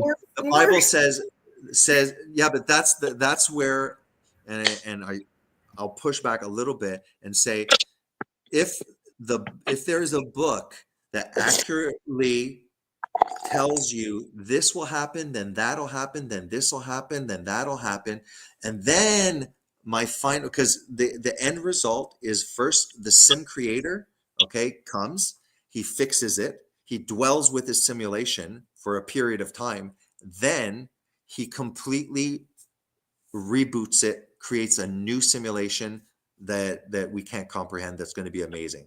That's the end promise. So you cannot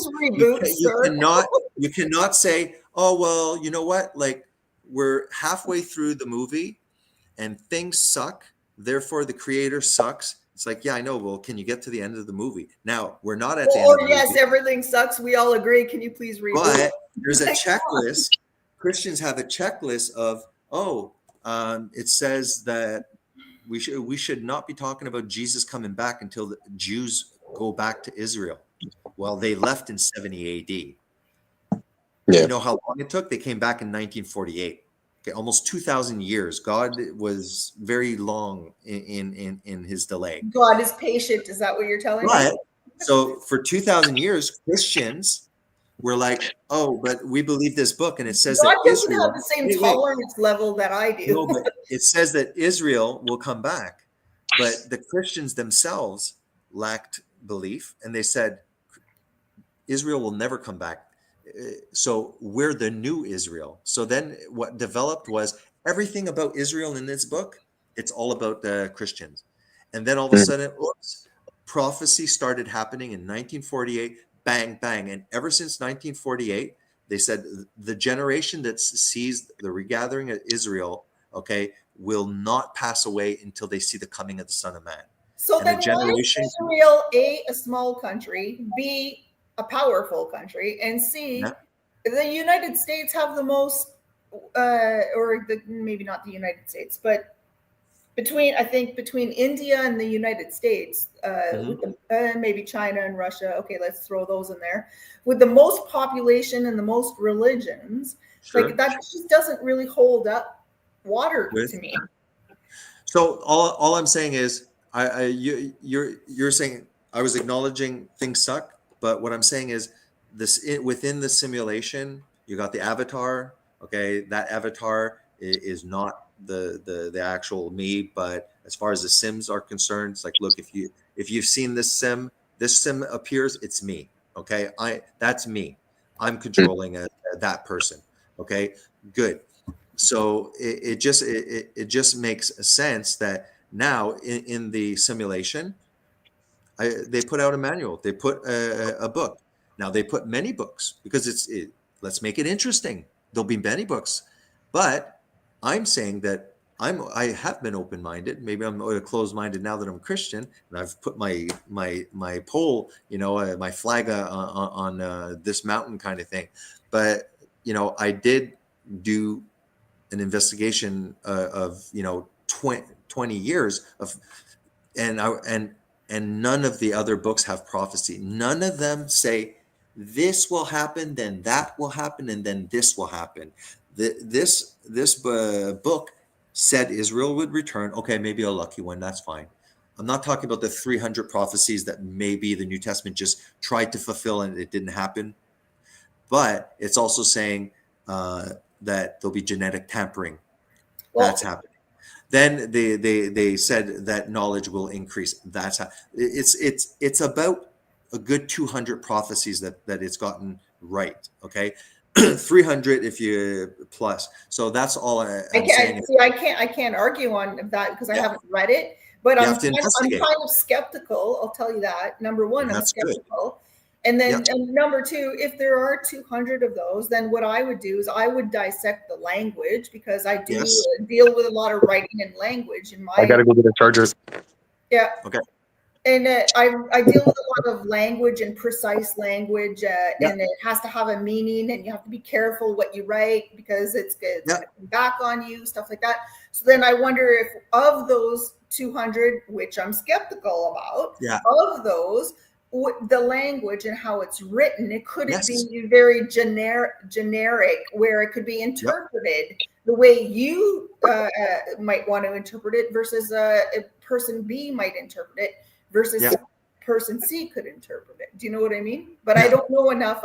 I already told you I didn't read all that stuff, so I don't know enough to have an intelligent conversation about how that holds up or whether my questions could be interpreted as, you're right, 200 claimed prophecies, but the interpretation and the language is pretty loosey-goosey. Maybe you can understand me now because you acknowledged it yourself. You said, and if you, why are you not doing it? You're not interested. It's like me. Why aren't you taking up telescope now? It's not my passion. Not interested. So I respect it. Again, because I don't need a moral compass. So for me to read that, it's just like my interest is not interested for that reason. Yeah. But do understand that Christians do not say that non-believers are immoral. What they say is that if you don't believe in God and you believe that nothing created everything, that everything is unguided and we make our own meaning, then things are all just opinions, okay? And therefore, things are relatively right, relatively wrong, but not absolutely right and wrong. Because there's no right and wrong. We're just a bunch of molecules that are now more complex, fizzing and stuff like that. So that's the philosophical. What in debates I've seen, it's just repetitive. They'll say you are using you are making statements that you can only make if you believe that there is a lawgiver, that there is is something that is the measuring of what right and wrong is. And what the Christian says is we're all made in the image of God, and God, it says that God has put the moral compass in our hearts, and that's why we are held accountable, because deep inside, whether we read some kind of script from the east or the west or the north or the south, we often just go against our own damn conscience. We often fall way below, like we deceive ourselves. So I don't know, like I maybe it's just me, but like so many times, like I have a standard, I don't live up to it, and stuff like that. And so Christians are always acknowledging, no, we're sinners, and sin just means that it's the opposite of what God is. It just doesn't meet the mark. And Which is yeah, why I think God doesn't the Bible, it just says because nobody can live up to perfection. no one.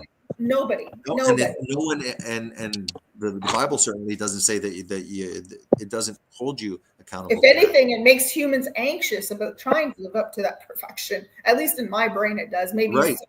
Well, that's right. And think of it, like I look, I'm like, I go down my own roads, like if I was just like, I'm lazy, I'm just going to become a Christian just in case they're right. It's the only one that's saying I'm going to go to hell. I'm like, no, there's something wrong with this. This doesn't make sense. I don't care about 2,000 years of church tradition.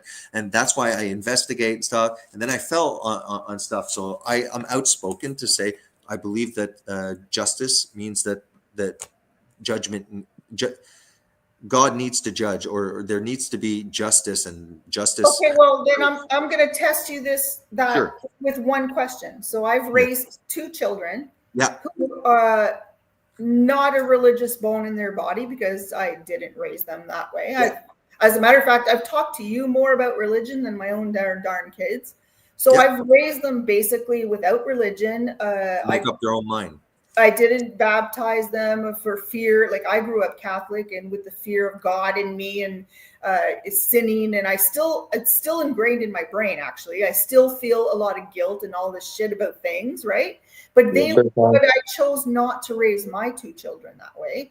So now they're 24, 23, and 25, not raised but they're good, well-developed, accomplished human beings without religion. So like, what does that say about, having to be self-learned or raised in religion, or good people versus, or morality, or, It's not about the next stage being, you better love me or else you're going to get a huge punishment. It's God knows where we are. The corruption that is here, it is something in a way that humanity collectively cannot fix. Just like a computer program that has a bug needs something outside the program to go fix it. Okay, so that's the good news. Okay, then God not only wants to do that, while this, and it's on his own timeline, he's going to fix it all on his own timeline. Gradually, he changes us here, but he wants us to want to do that. He doesn't want to like force himself. He wants us to go find him. And the more that we try and find him, the more that he approaches, because he wants to respect our personal space, if you could say. If there is a God, the God is sustaining everybody, believer or not. The Christian says that the Holy Spirit is around all of it, all of us. It's just that there's a difference between having the influence of the Spirit around you and having it enter inside your soul. So that's what I find that interesting. So, for instance, if I raised my two young adult children without religion, let me finish. Maybe one conversation with them, I'm like, "Have you ever thought about God, or what do you think?" And they're like, "Yeah, probably," but they're so like nonchalant, like nothing deep has ever had a deep conversation. So, but it's fun when you say, "Well, God will find you," and you're well, then maybe that means they're just going to find him. It's the other way around. because they're going to be The interested, and then they're what going to do their own yeah, research, right? And for then sure. they're going to be on their own completely with a blank slate because I personally didn't give them any ideas. So they're That's going to do their fine. own research, right? So what all I'm saying is Mm. hell has distorted things into the good news, which gospel it just means good news. It has become a threat. You better believe, or else horrible stuff's happening, and that's not true.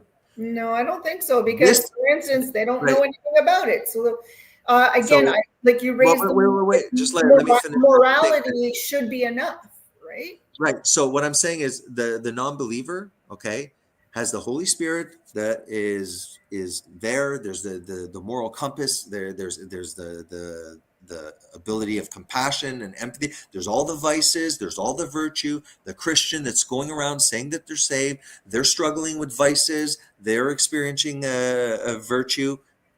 But the problem is imagine if we get into heaven and we still have the black and white. We still have the vice and virtue. It doesn't matter about the virtue. The vices will mess everything up. I have, many virtues. Okay. But I have a problem with drinking and stuff. If I start drinking, it gets out of hand, I get in trouble. Okay. Okay, That's well, we all have a vice, but I'm saying, right. So but what I'm saying is, God's not going to wait. turn. God's God not going wants to to turn you bring you away at into the a gates. perfect. No, what I'm saying is God is what I'm saying is the promise, the good news of the Bible, true or not. What I'm saying is the narrative, the storyline, okay, is that he's not threatening you. You have this life. He's pretty much allowing us to do what Yeah, we're we human. want to Yeah. do. Wait, but because he's allowing us to do what we want to do, and we're a mix of vice and virtue, the Yeah. vice screws everything up. Now he's saying, but my plan is to return you to the garden, to return you to paradise. Okay. But I, in that future, there is no more vice. You're not going to struggle. You're just not going to get Well, those can urges. I teleport there? So, Because that would so be awesome. wait, what I'm saying is, it seems like the What am I simulation. doing here making all these Wait. mistakes for? So remember that the avatar that the simulation maker is making, that's the closest he's trying to deal with it. Purpose? How is Okay? how's To this bring us into a relationship, a well, can we face-to-face just skip relationship along to that with future? the Creator. Because like, why do I have to go through this shit in order to die with this on my conscience when the God is supposed to be all of the big dude, big shit? Like, what Because am I doing making all these mistakes? Like, what's the point? because if God is the virtues, okay, I think these are all and excuses. let's say to make us empathy, okay, guilty for if something. if there is empathy, okay, if our No. soul has to acquire and develop empathy, okay, because that's important. You cannot develop empathy unless there's suffering, because empathy is a putting yourself in the same position as that person and feeling I their have suffering. more empathy in my little finger than most people have in their lifetime. Right.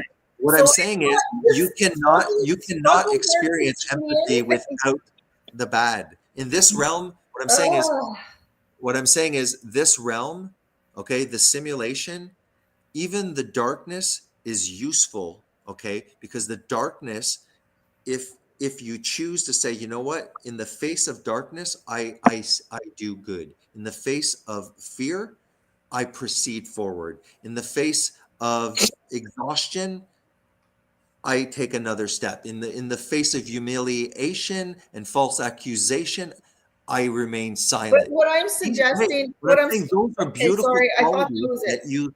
these are beautiful qualities, and But I don't need a Bible to tell me those. Very. That's right. What I'm saying is, do you acknowledge that the evil we see, Yeah. in a way, people evolve spiritually through the darkness, because in my life, that's exactly it. It's still through fear, though, Jason. It's just through a different fear. Instead of fear of reading the Courage Bible is and not being punishment fearless. of God, it's just a fear of watching true crime and seeing what the hell people are capable of freaking murdering each other, even loved ones. Right. People You who like claim to true love, crime. and then they go to prison and they waste their entire lives in prison. This is like craziness to me. I don't need and then they claim to find Jesus or God or whatever. That's a different story. But what I'm saying is, I don't think you understand what perfection means. What I'm saying is people are going to be doing that shit all the time, whether they're reading the Bible or not. All I'm saying is that the story, okay, is that the simulation got corrupted, and everything from the land, the planet, the water, the everything is corrupted, humans included. So then do the Wait. God is perfect, let's say. For us to be reunited with God, we need to become perfect. It is impossible for the corrupted system, which we are part of, to fix itself. It needs the one that created the simulation to do the repair. Now, the repair is done in the background with the zeros and the ones, okay, to fix it.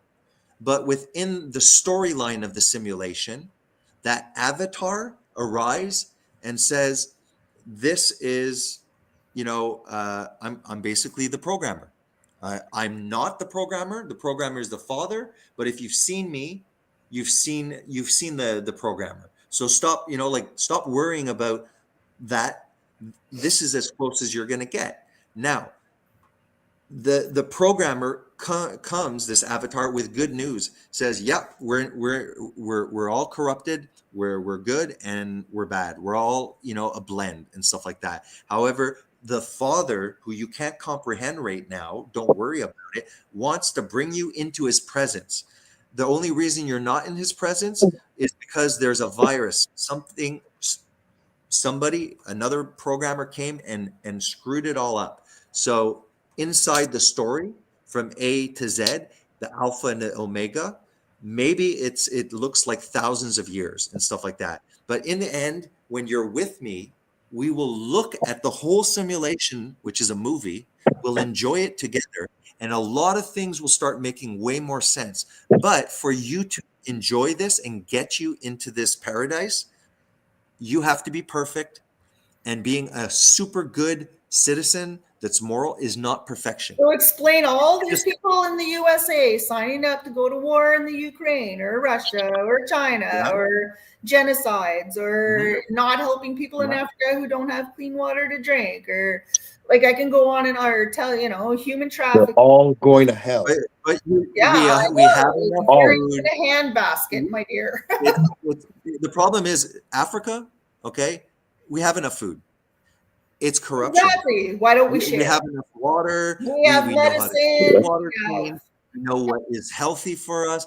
And then people is all the ample space and raise billions of dollars in my lifetime alone, since I was 2 years old to 54 years old. All the charities raise billions and billions and billions, and UNICEF. Remember UNICEF at Halloween when you were a kid? Right. Where are all these fucking dollars going? No, they're going to missiles to bomb all the countries to keep the people poor, and they have no houses and they live in dirt. It's just it's mind-boggling. Exactly. Not get on the religion train. That's because I can't believe in religion. Humanity sucks way too much.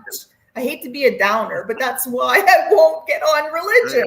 Because if religion is just some sort of like fluffy cloud pillow to put your head on and pretend it's all not happening. There, I said it. Maybe you don't like the terminology, but maybe it's a simulation. Maybe there's a simulator. Maybe that simulator, something happened to his program. He's going to fix it. From our perspective, we're just one of the Sims. He likes to play with his Sim. He has an avatar, and he wants to bring us. He wants to take us.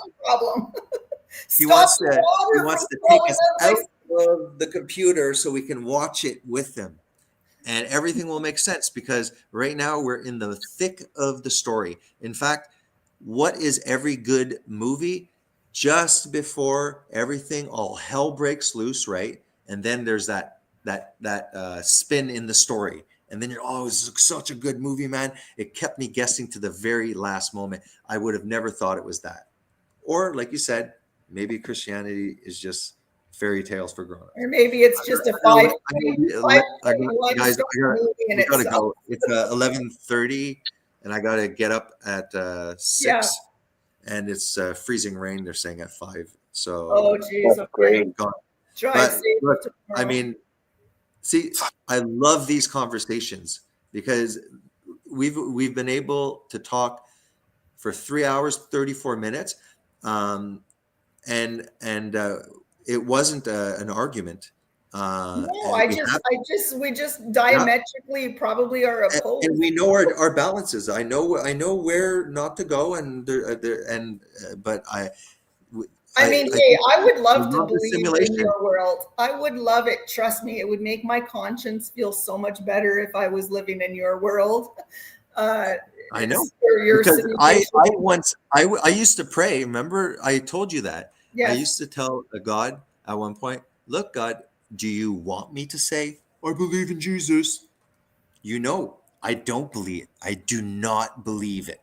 And then I kept on saying that because and then eventually I was like, well, if he is what it says, then show it to me, like make me believe. Alcoholics in AA, when I used to go to AA, they used to say, at the very least, pray like, I want to quit. It's like, give me the desire to want to quit at the very least. That's the first step, kind of thing. And that's it. I like I said, that's why I'm telling you what my plan is. It's actually, yeah, we get into the Bible discussions. I don't feel like anxiety to try and convince you. All I'm keep on wanting to do is subtly point you towards whatever your concept of God is, that creator. You always share Open with up the me. dialogue, You and always share hopefully with you'll me. start asking the right questions, or you'll make the right statements, and things will open up like it did. Because you said, right or true or false, I wish that I was in your seat, because Jason, you seem pretty happy. And know also, like, a lot of stuff is not going good at all in my life. Hasn't gone good for 5 years.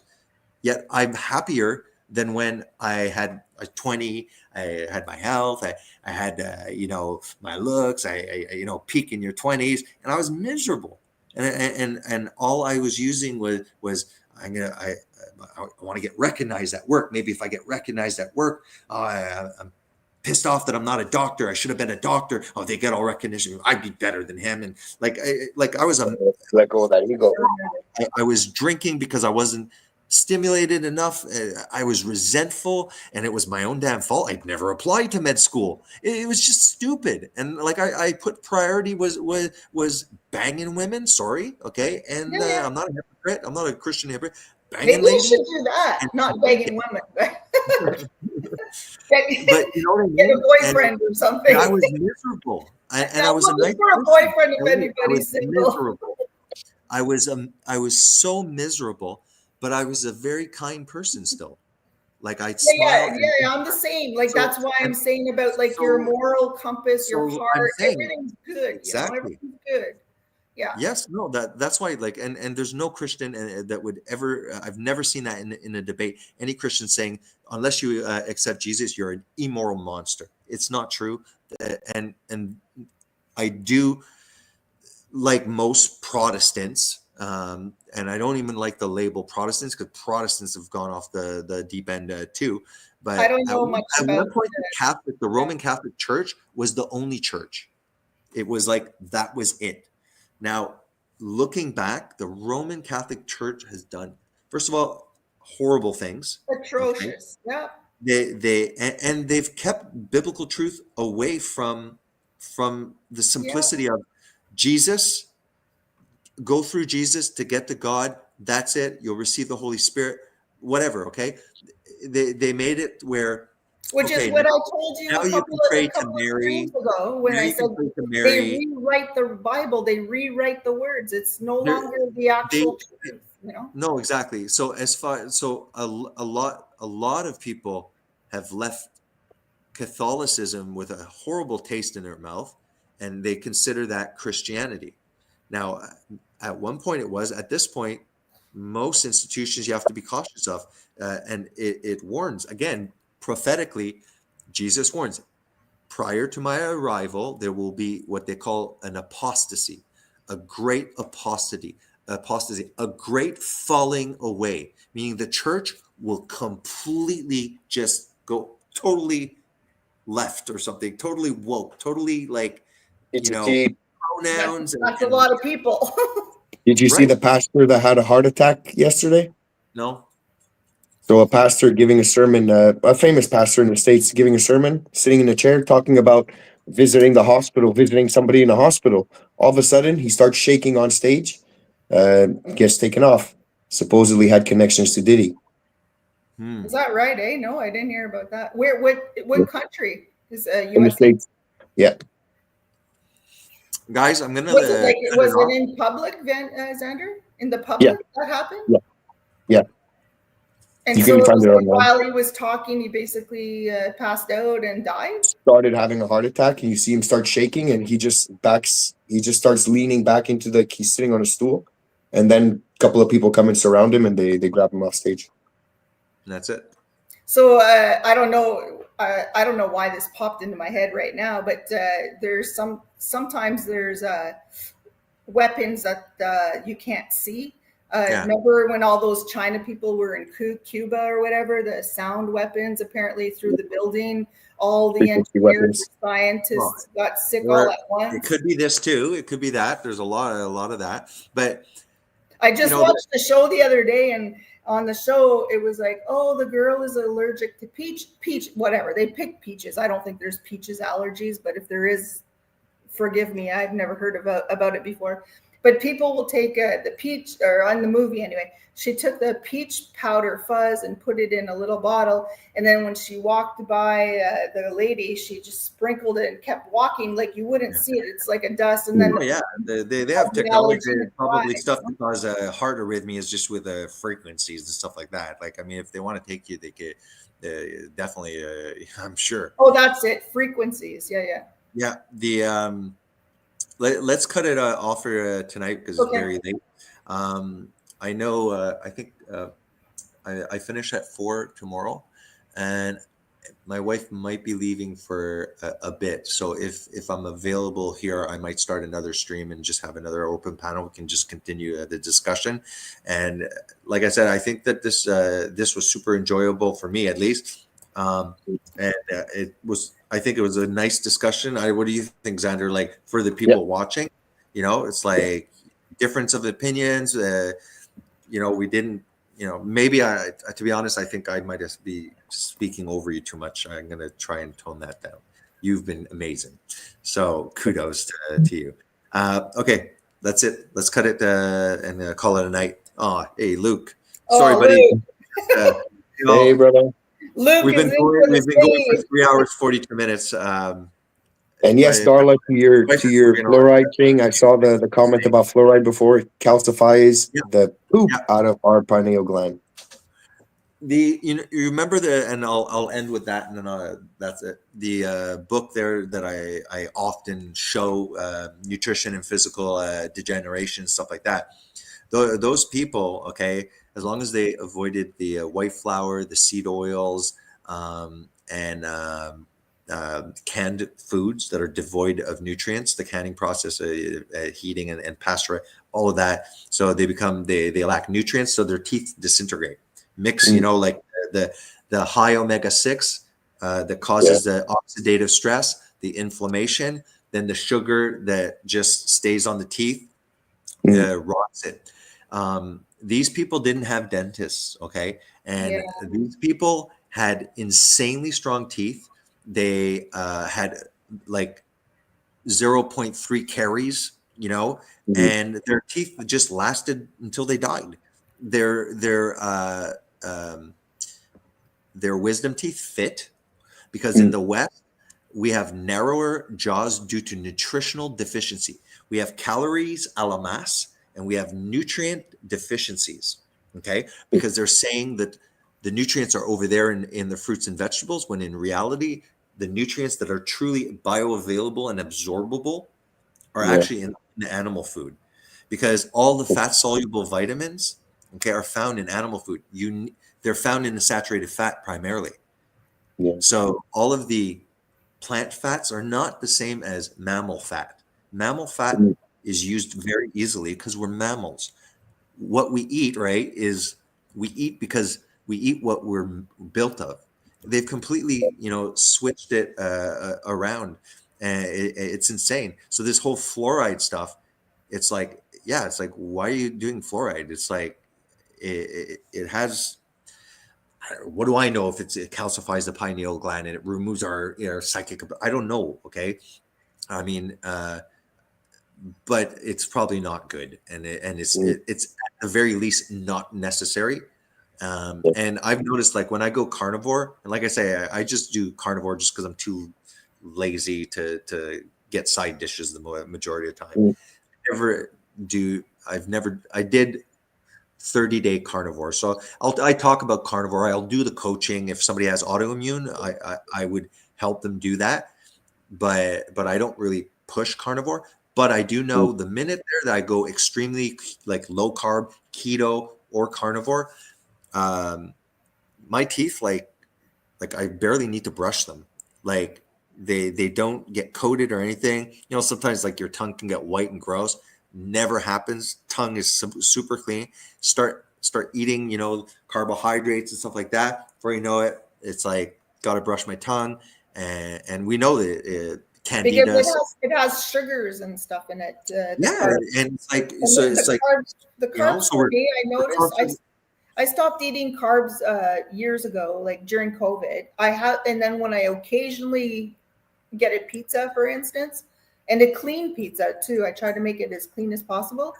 That night, my eyes are so itchy. This never used to happen to me, but because I haven't done it for 4, 5, 6 years, now when I do it, I know it. Maybe I never used to notice, or maybe I've developed something, but now when I have it, my eyes get so itchy. I can't sleep at night, and I get like watery eyes. I'm like, that just never used to happen to me. But now that I don't do carbs, the occasional small slip every maybe 3 months, 6 months, I have one night I'll have a pizza. It's almost like you turn on the faucet. My eyes get all itchy and shit. Yeah, I don't like it. But Bruce, one of Bruce's ailments that he was always having trouble with was his eyes. And he'd always like his eyes would be a huge problem. And like, it felt like there's like almost like a, like they're crusty, elasticy, stuff like is. So I think it's carbs. And when Bruce was self-admitted, because when he and I never told, like, I'm big, keto. I mean, the channel was that initially. First of all, when Bruce, he admits, so he went up to probably around 305 pounds, My brother's kind of guy that he would have not have ever taken it right if I would have said, "Hey man, you need to lose weight," like I was like, no, and stuff. He knows that I do those videos. If he's interested, he'll bring it up. Yeah. He decided to do the stuff. So I made sure that his electrolytes, he was taking that, salt, potassium, magnesium. I told him also just take a Centrum. It's the only time, because I knew he was doing like 5 to 7 day fast and stuff like that. So he didn't only lose weight, a lot of his ailments went away. Yeah. Which, the other thing I notice when I eat carbs is my finger, particularly. Yeah, no other joints, just my fingers. They hurt. They literally hurt and keep me up. I don't eat them, and my knees and my fingers are perfectly fine. Now, Bruce, in the past, at one point, and I knew nothing about nutrition. I didn't know what he was doing. He had lost a lot of weight. He was probably like 170 or something, 180. Yeah. And he was just like not eating for long periods. And then he'd take sugar once in a while, like, and I don't think he was drinking much water. And at one point, so that was super dangerous because, like, he's like, yeah, I remember like my urine was dark, and I had like super sore back, and I was like, man, this guy and Bruce is the kind of guy that doesn't go to the doctor. I'm sure he's never gone to the doctor since he moved out at 16, kind of thing. He's not a doctor guy. His kidneys had too much protein in them or something. Well, no, it's very dangerous to fast and not eat and not drink enough. And not drink. And you're going to get dehydrated, and it's like you need water, and it's dangerous if you drink too much water because then you just dilute all your electrolytes. So it's healthy. I did a 31-day fast and ended up in ER because of exactly why my electrolytes were way off. Because I was thinking, as long as I'm drinking water, it was a water fast is what I did. 31 days. And the water fast, I fainted. I passed out. Of course. Ended up in ER. Had to do the fluids, the IV and all that to get me back to like cohesion, because that's exactly what it was. It was too much water and not enough salt. So here's the theories that I have. Look, sure, maybe a secret coup against my brother and he was taken out. Anything's possible. I'm sure there's methods, and just normal detective. We do have to realize he was 49. Okay. He's young. Yep. That's already autopsy and crime scene. Yeah. Okay. So it was treated as a crime scene. Yeah. Now the detective is the whole world in on it. If somebody took him, I don't think exactly, Xander. It doesn't. It was in on. Is it so organized that once Bruce gets there, that the coroner that does it is going to say, well, I know how this happened, I'm just going to say it's this. I doubt it. So if the autopsy comes back and it's like pulmonary embolism, or he had a heart attack, it could be meant to look like that. Stuff like that, I will accept the autopsy. I'm not going to go as far as to say even all the Sûretés du Québec, all of the coroners. It's like, I don't think so. One concern I would have, and the autopsy will let us know, is because I stopped keto, so I stopped doing videos, and I really stopped asking Bruce what he was doing, and stuff like that. So I'm not worried. The only thing is, I hope that he didn't do like too much fasting, and he just wasn't drinking water, and he was severely dehydrated, because simple electrolyte imbalance cause an arrhythmia, and that could be a cause. That would be super sad. But that sounds like it's blaming yourself, and you shouldn't be doing that. No, I don't. I know I'm not blaming myself. Don't do that. Because like I said, I never pressured Bruce to do any of that. Bruce did it on himself. But you started this by saying you stopped doing keto videos, and maybe he stopped. So that's one thing I said. What I mean is, I feel no guilt. I don't feel any guilt because I know Bruce would do what Bruce would do. I was happy that he knew, watch out, drink water when you're thirsty, and not more than you would, not less. Take a Centrum if you're doing 5 to 7 day fast. I'm not worried 5 to 7 day fast. And I said salt, potassium, magnesium.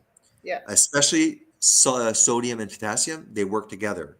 Everything is sodium potassium pumps, intracellular, extracellular, switching of sodium potassium. So that's very, very serious. Low potassium right there can set you off into a rhythm, and you just have a rhythm and go into cardiac arrest. What about when you're fasting? Yeah.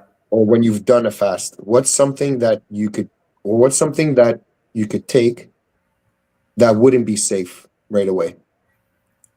Let's say he did the fast, and then he ate or drank something that he wasn't supposed to in a bigger quantity than usual.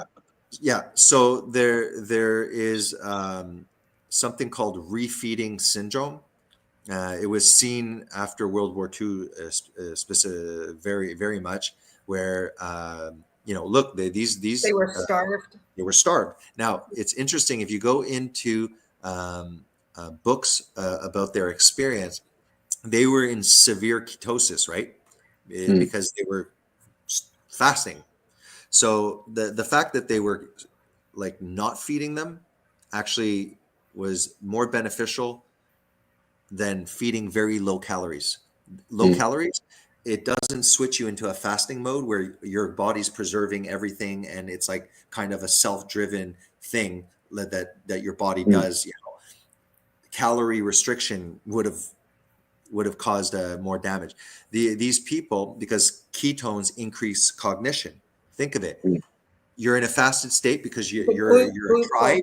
You and now you have no food. Imagine if you become dumb, tired, brain fogged. Humans would have been already extinct. Yeah. When you are fasted, okay, your body produces more adrenaline. You hardly need sleep. So a lot of people do keto. Sometimes they have trouble sleeping. It's like, yeah, exactly. Because your body is in alpha mode. It is like ready. It's sharp. It's speedier. There's High no more function. hunger. You're not disturbed by hunger, and you have constant, stable energy. It's an amazing feeling, and many people now use it. And there's tons of publications for that, for mood disorders, for depressions, for severe mental illnesses. The pharmaceutical industry are making money selling Exona. You know what that is? It's ketones. They give ketones to Alzheimer patients because it improves their cognition. Yeah. So why don't you just put dementia patients on a ketogenic diet, and it will really slow down. In Yeah. fact, if you look at what dementia or Alzheimer's is two things: glycated beta amyloids. Okay, so these are beta proteins that are glycated.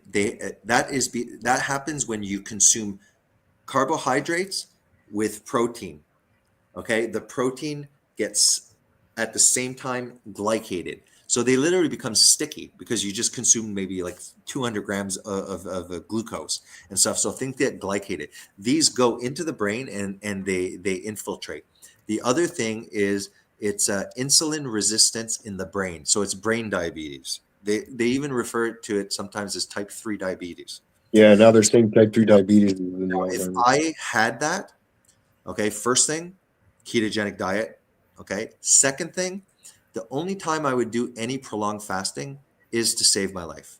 If I found out that I was terminally, Autophagy. I would activate exactly deep. I would go to war. What is chemotherapy? Me too. I would do It's a deep killing. autophagy. It would be my last ditch effort. I'd do it as safely.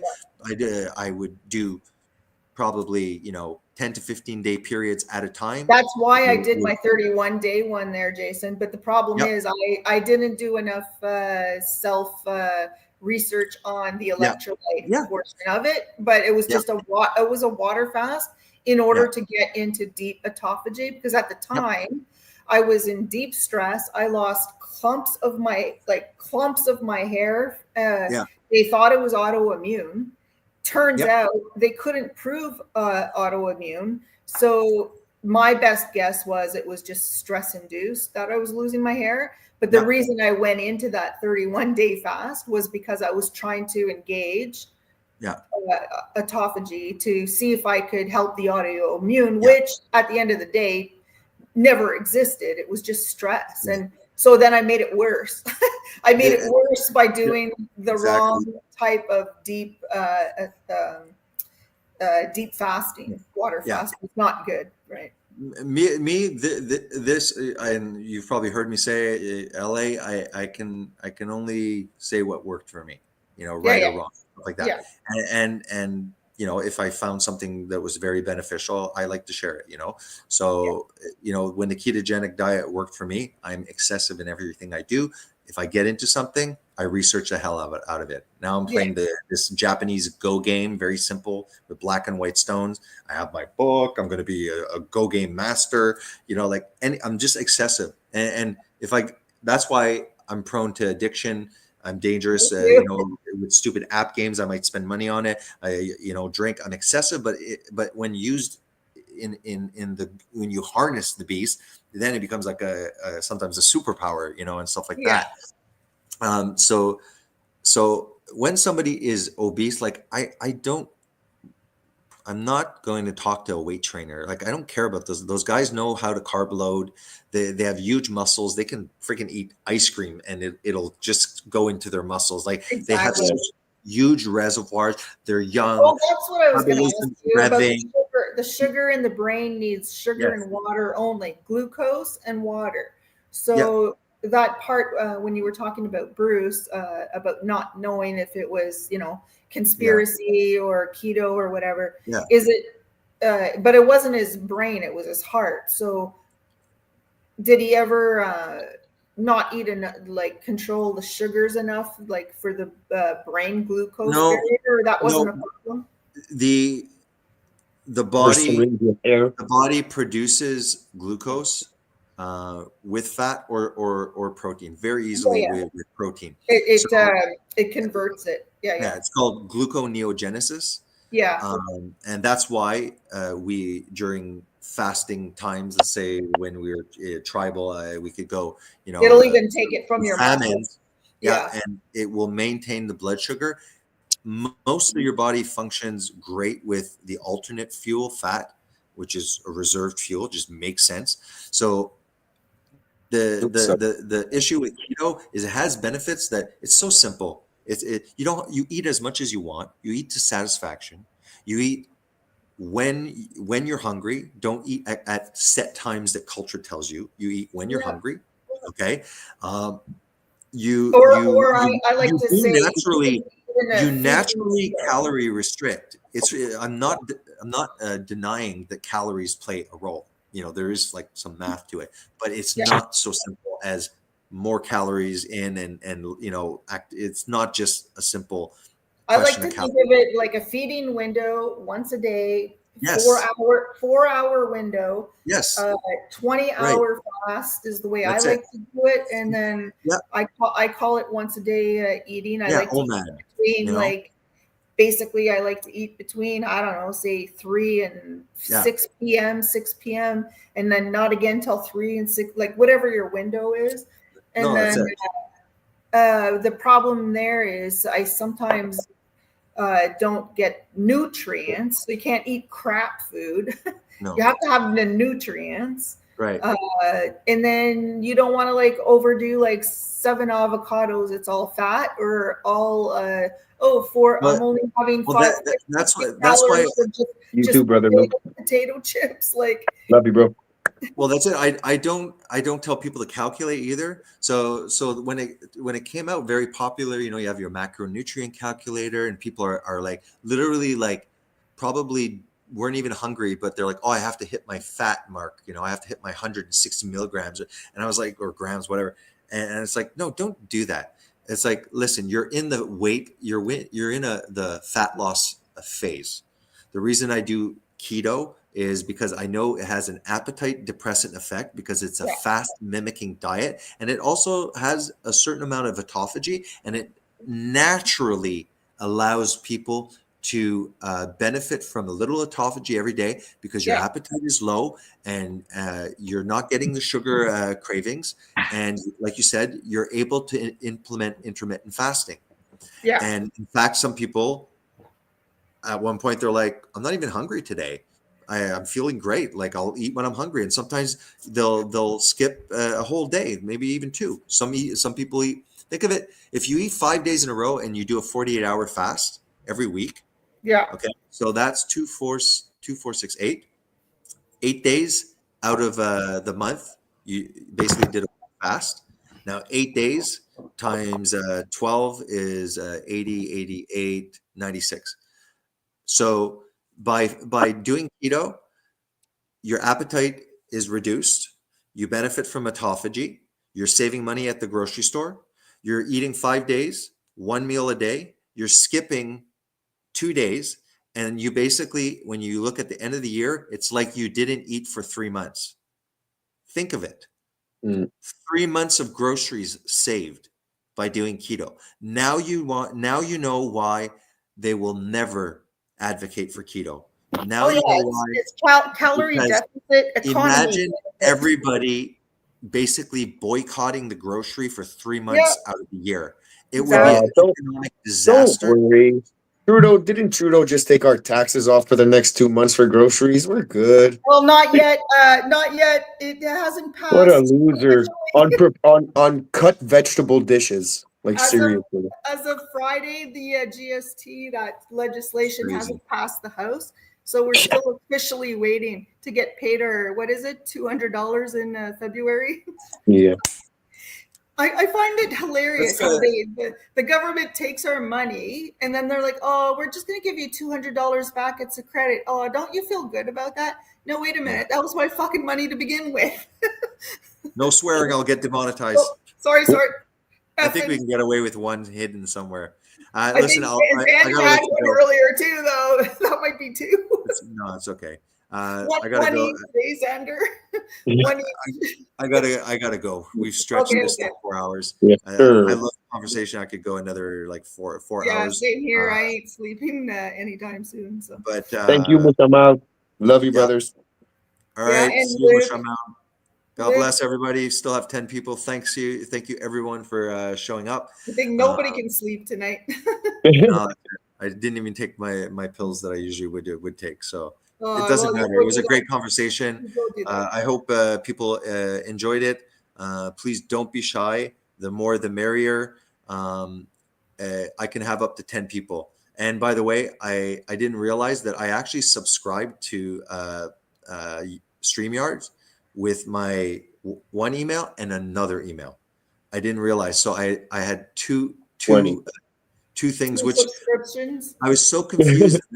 Finally, I realized, and then I went and just canceled the one that is actually the one that I almost used all the time.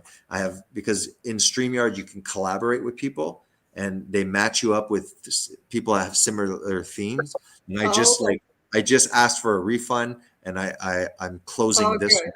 And I'm like, I oh, hope great. also, Jason, I hope that the PayPal donation I sent over helps pay for that, some of that StreamYard. I hope. It is. Okay. I'm. Thank you, and you didn't But have to I do. just don't know how much it costs, so I hope it helped.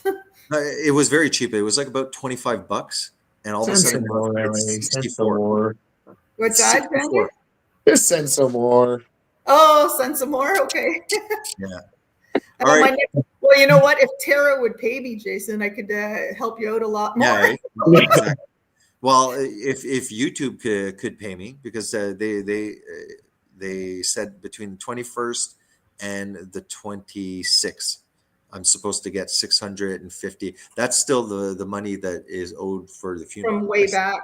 Yeah. Yeah, everything. I've Oh, I never feel you, collected brother. I hate waiting to get paid. Yeah. No, I'm waiting on many financial things that I'm owed. There's about $26,000 that technically should be in my bank that is various problems, government tax mess ups. Haven't gotten anything for the kinship for a granddaughter. Have no idea even what to apply for. Quebec, the minute things transferred from Ontario to Quebec totally just like, go get your own lawyer. And I was like, whoa, Yeah. wait a minute. It was just it was a crap Do you show. have an advocate of some kind for that, at least for the? Look, in Quebec, we're one of the most socialized provinces. Okay, we pay the most taxes, and we're supposed to be social. So I'm gonna go see the CLSCs, and I'm gonna be like, I want. I would go private, man. I'm telling you, I am still on a list for my 6-year-old because she's having a lot of trouble in school right now. Okay. And we still haven't seen a psychologist to tell us if there's anything that she can be diagnosed with, because the teachers don't know what to do anymore. So we're having trouble anyway. But yeah, I know what you mean about. if you go to the CLSCs, you're going to be waiting a while. There are a bunch of right now schools literally just trying to mass produce activists and insane. It's just a bunch of alphabet stuff and very bright colors. No more math, no more English, no more anything. It's all about talking about feelings, and it's like, what happened to like sticks and stones may hurt your bones, but words, like, I mean, sorry there. Like, I don't care which side of the. I mean, I we're all think they Canadian. changed the tone of that song though. Sticks and Yeah. stones may hurt my bones. You know what I mean? That's how it's supposed to be sang Names now. will never hurt me. Something Fuck. like Look, Good when lord. I'm literally seeing, okay, people like having, think of it, over politics. Okay, I don't care which side, and it doesn't matter. We're from Canada, but like everybody obviously has eyes on the United States and Trump and Harris and all that. And it's like, to be honest, like, I'm biased because I was never political, but after the coup there, all of a sudden my eyes started looking because I never felt the government was in my life, and all of a sudden I felt it's too strong, and I was like, whoa, you know. And then I had no idea what it was. I was like, I'm in Quebec, liberals. Like, I don't want a referendum, and I don't want to separate. I want to stay in Canada, so I'll vote liberal. And it's like I didn't know what it meant even to be, but now I a lot of people are becoming conservative. They're trying to conserve what has worked so long in the West. It's like, why are we ripping everything down? It's like slavery isn't an American phenomenon. It's a global phenomenon. Like every culture, oh yeah. practices. Why is America flagellating themselves like, with a flagram, like we're horrible people? It's like, I know why, but that's another discussion. But let's leave it at that. I'm out of here. I'm kicking you out. I'm going to bed. Jason out. Alrighty. Bye bye. Take care. Take care, you guys. Take care, guys. Night. Yeah. Good night.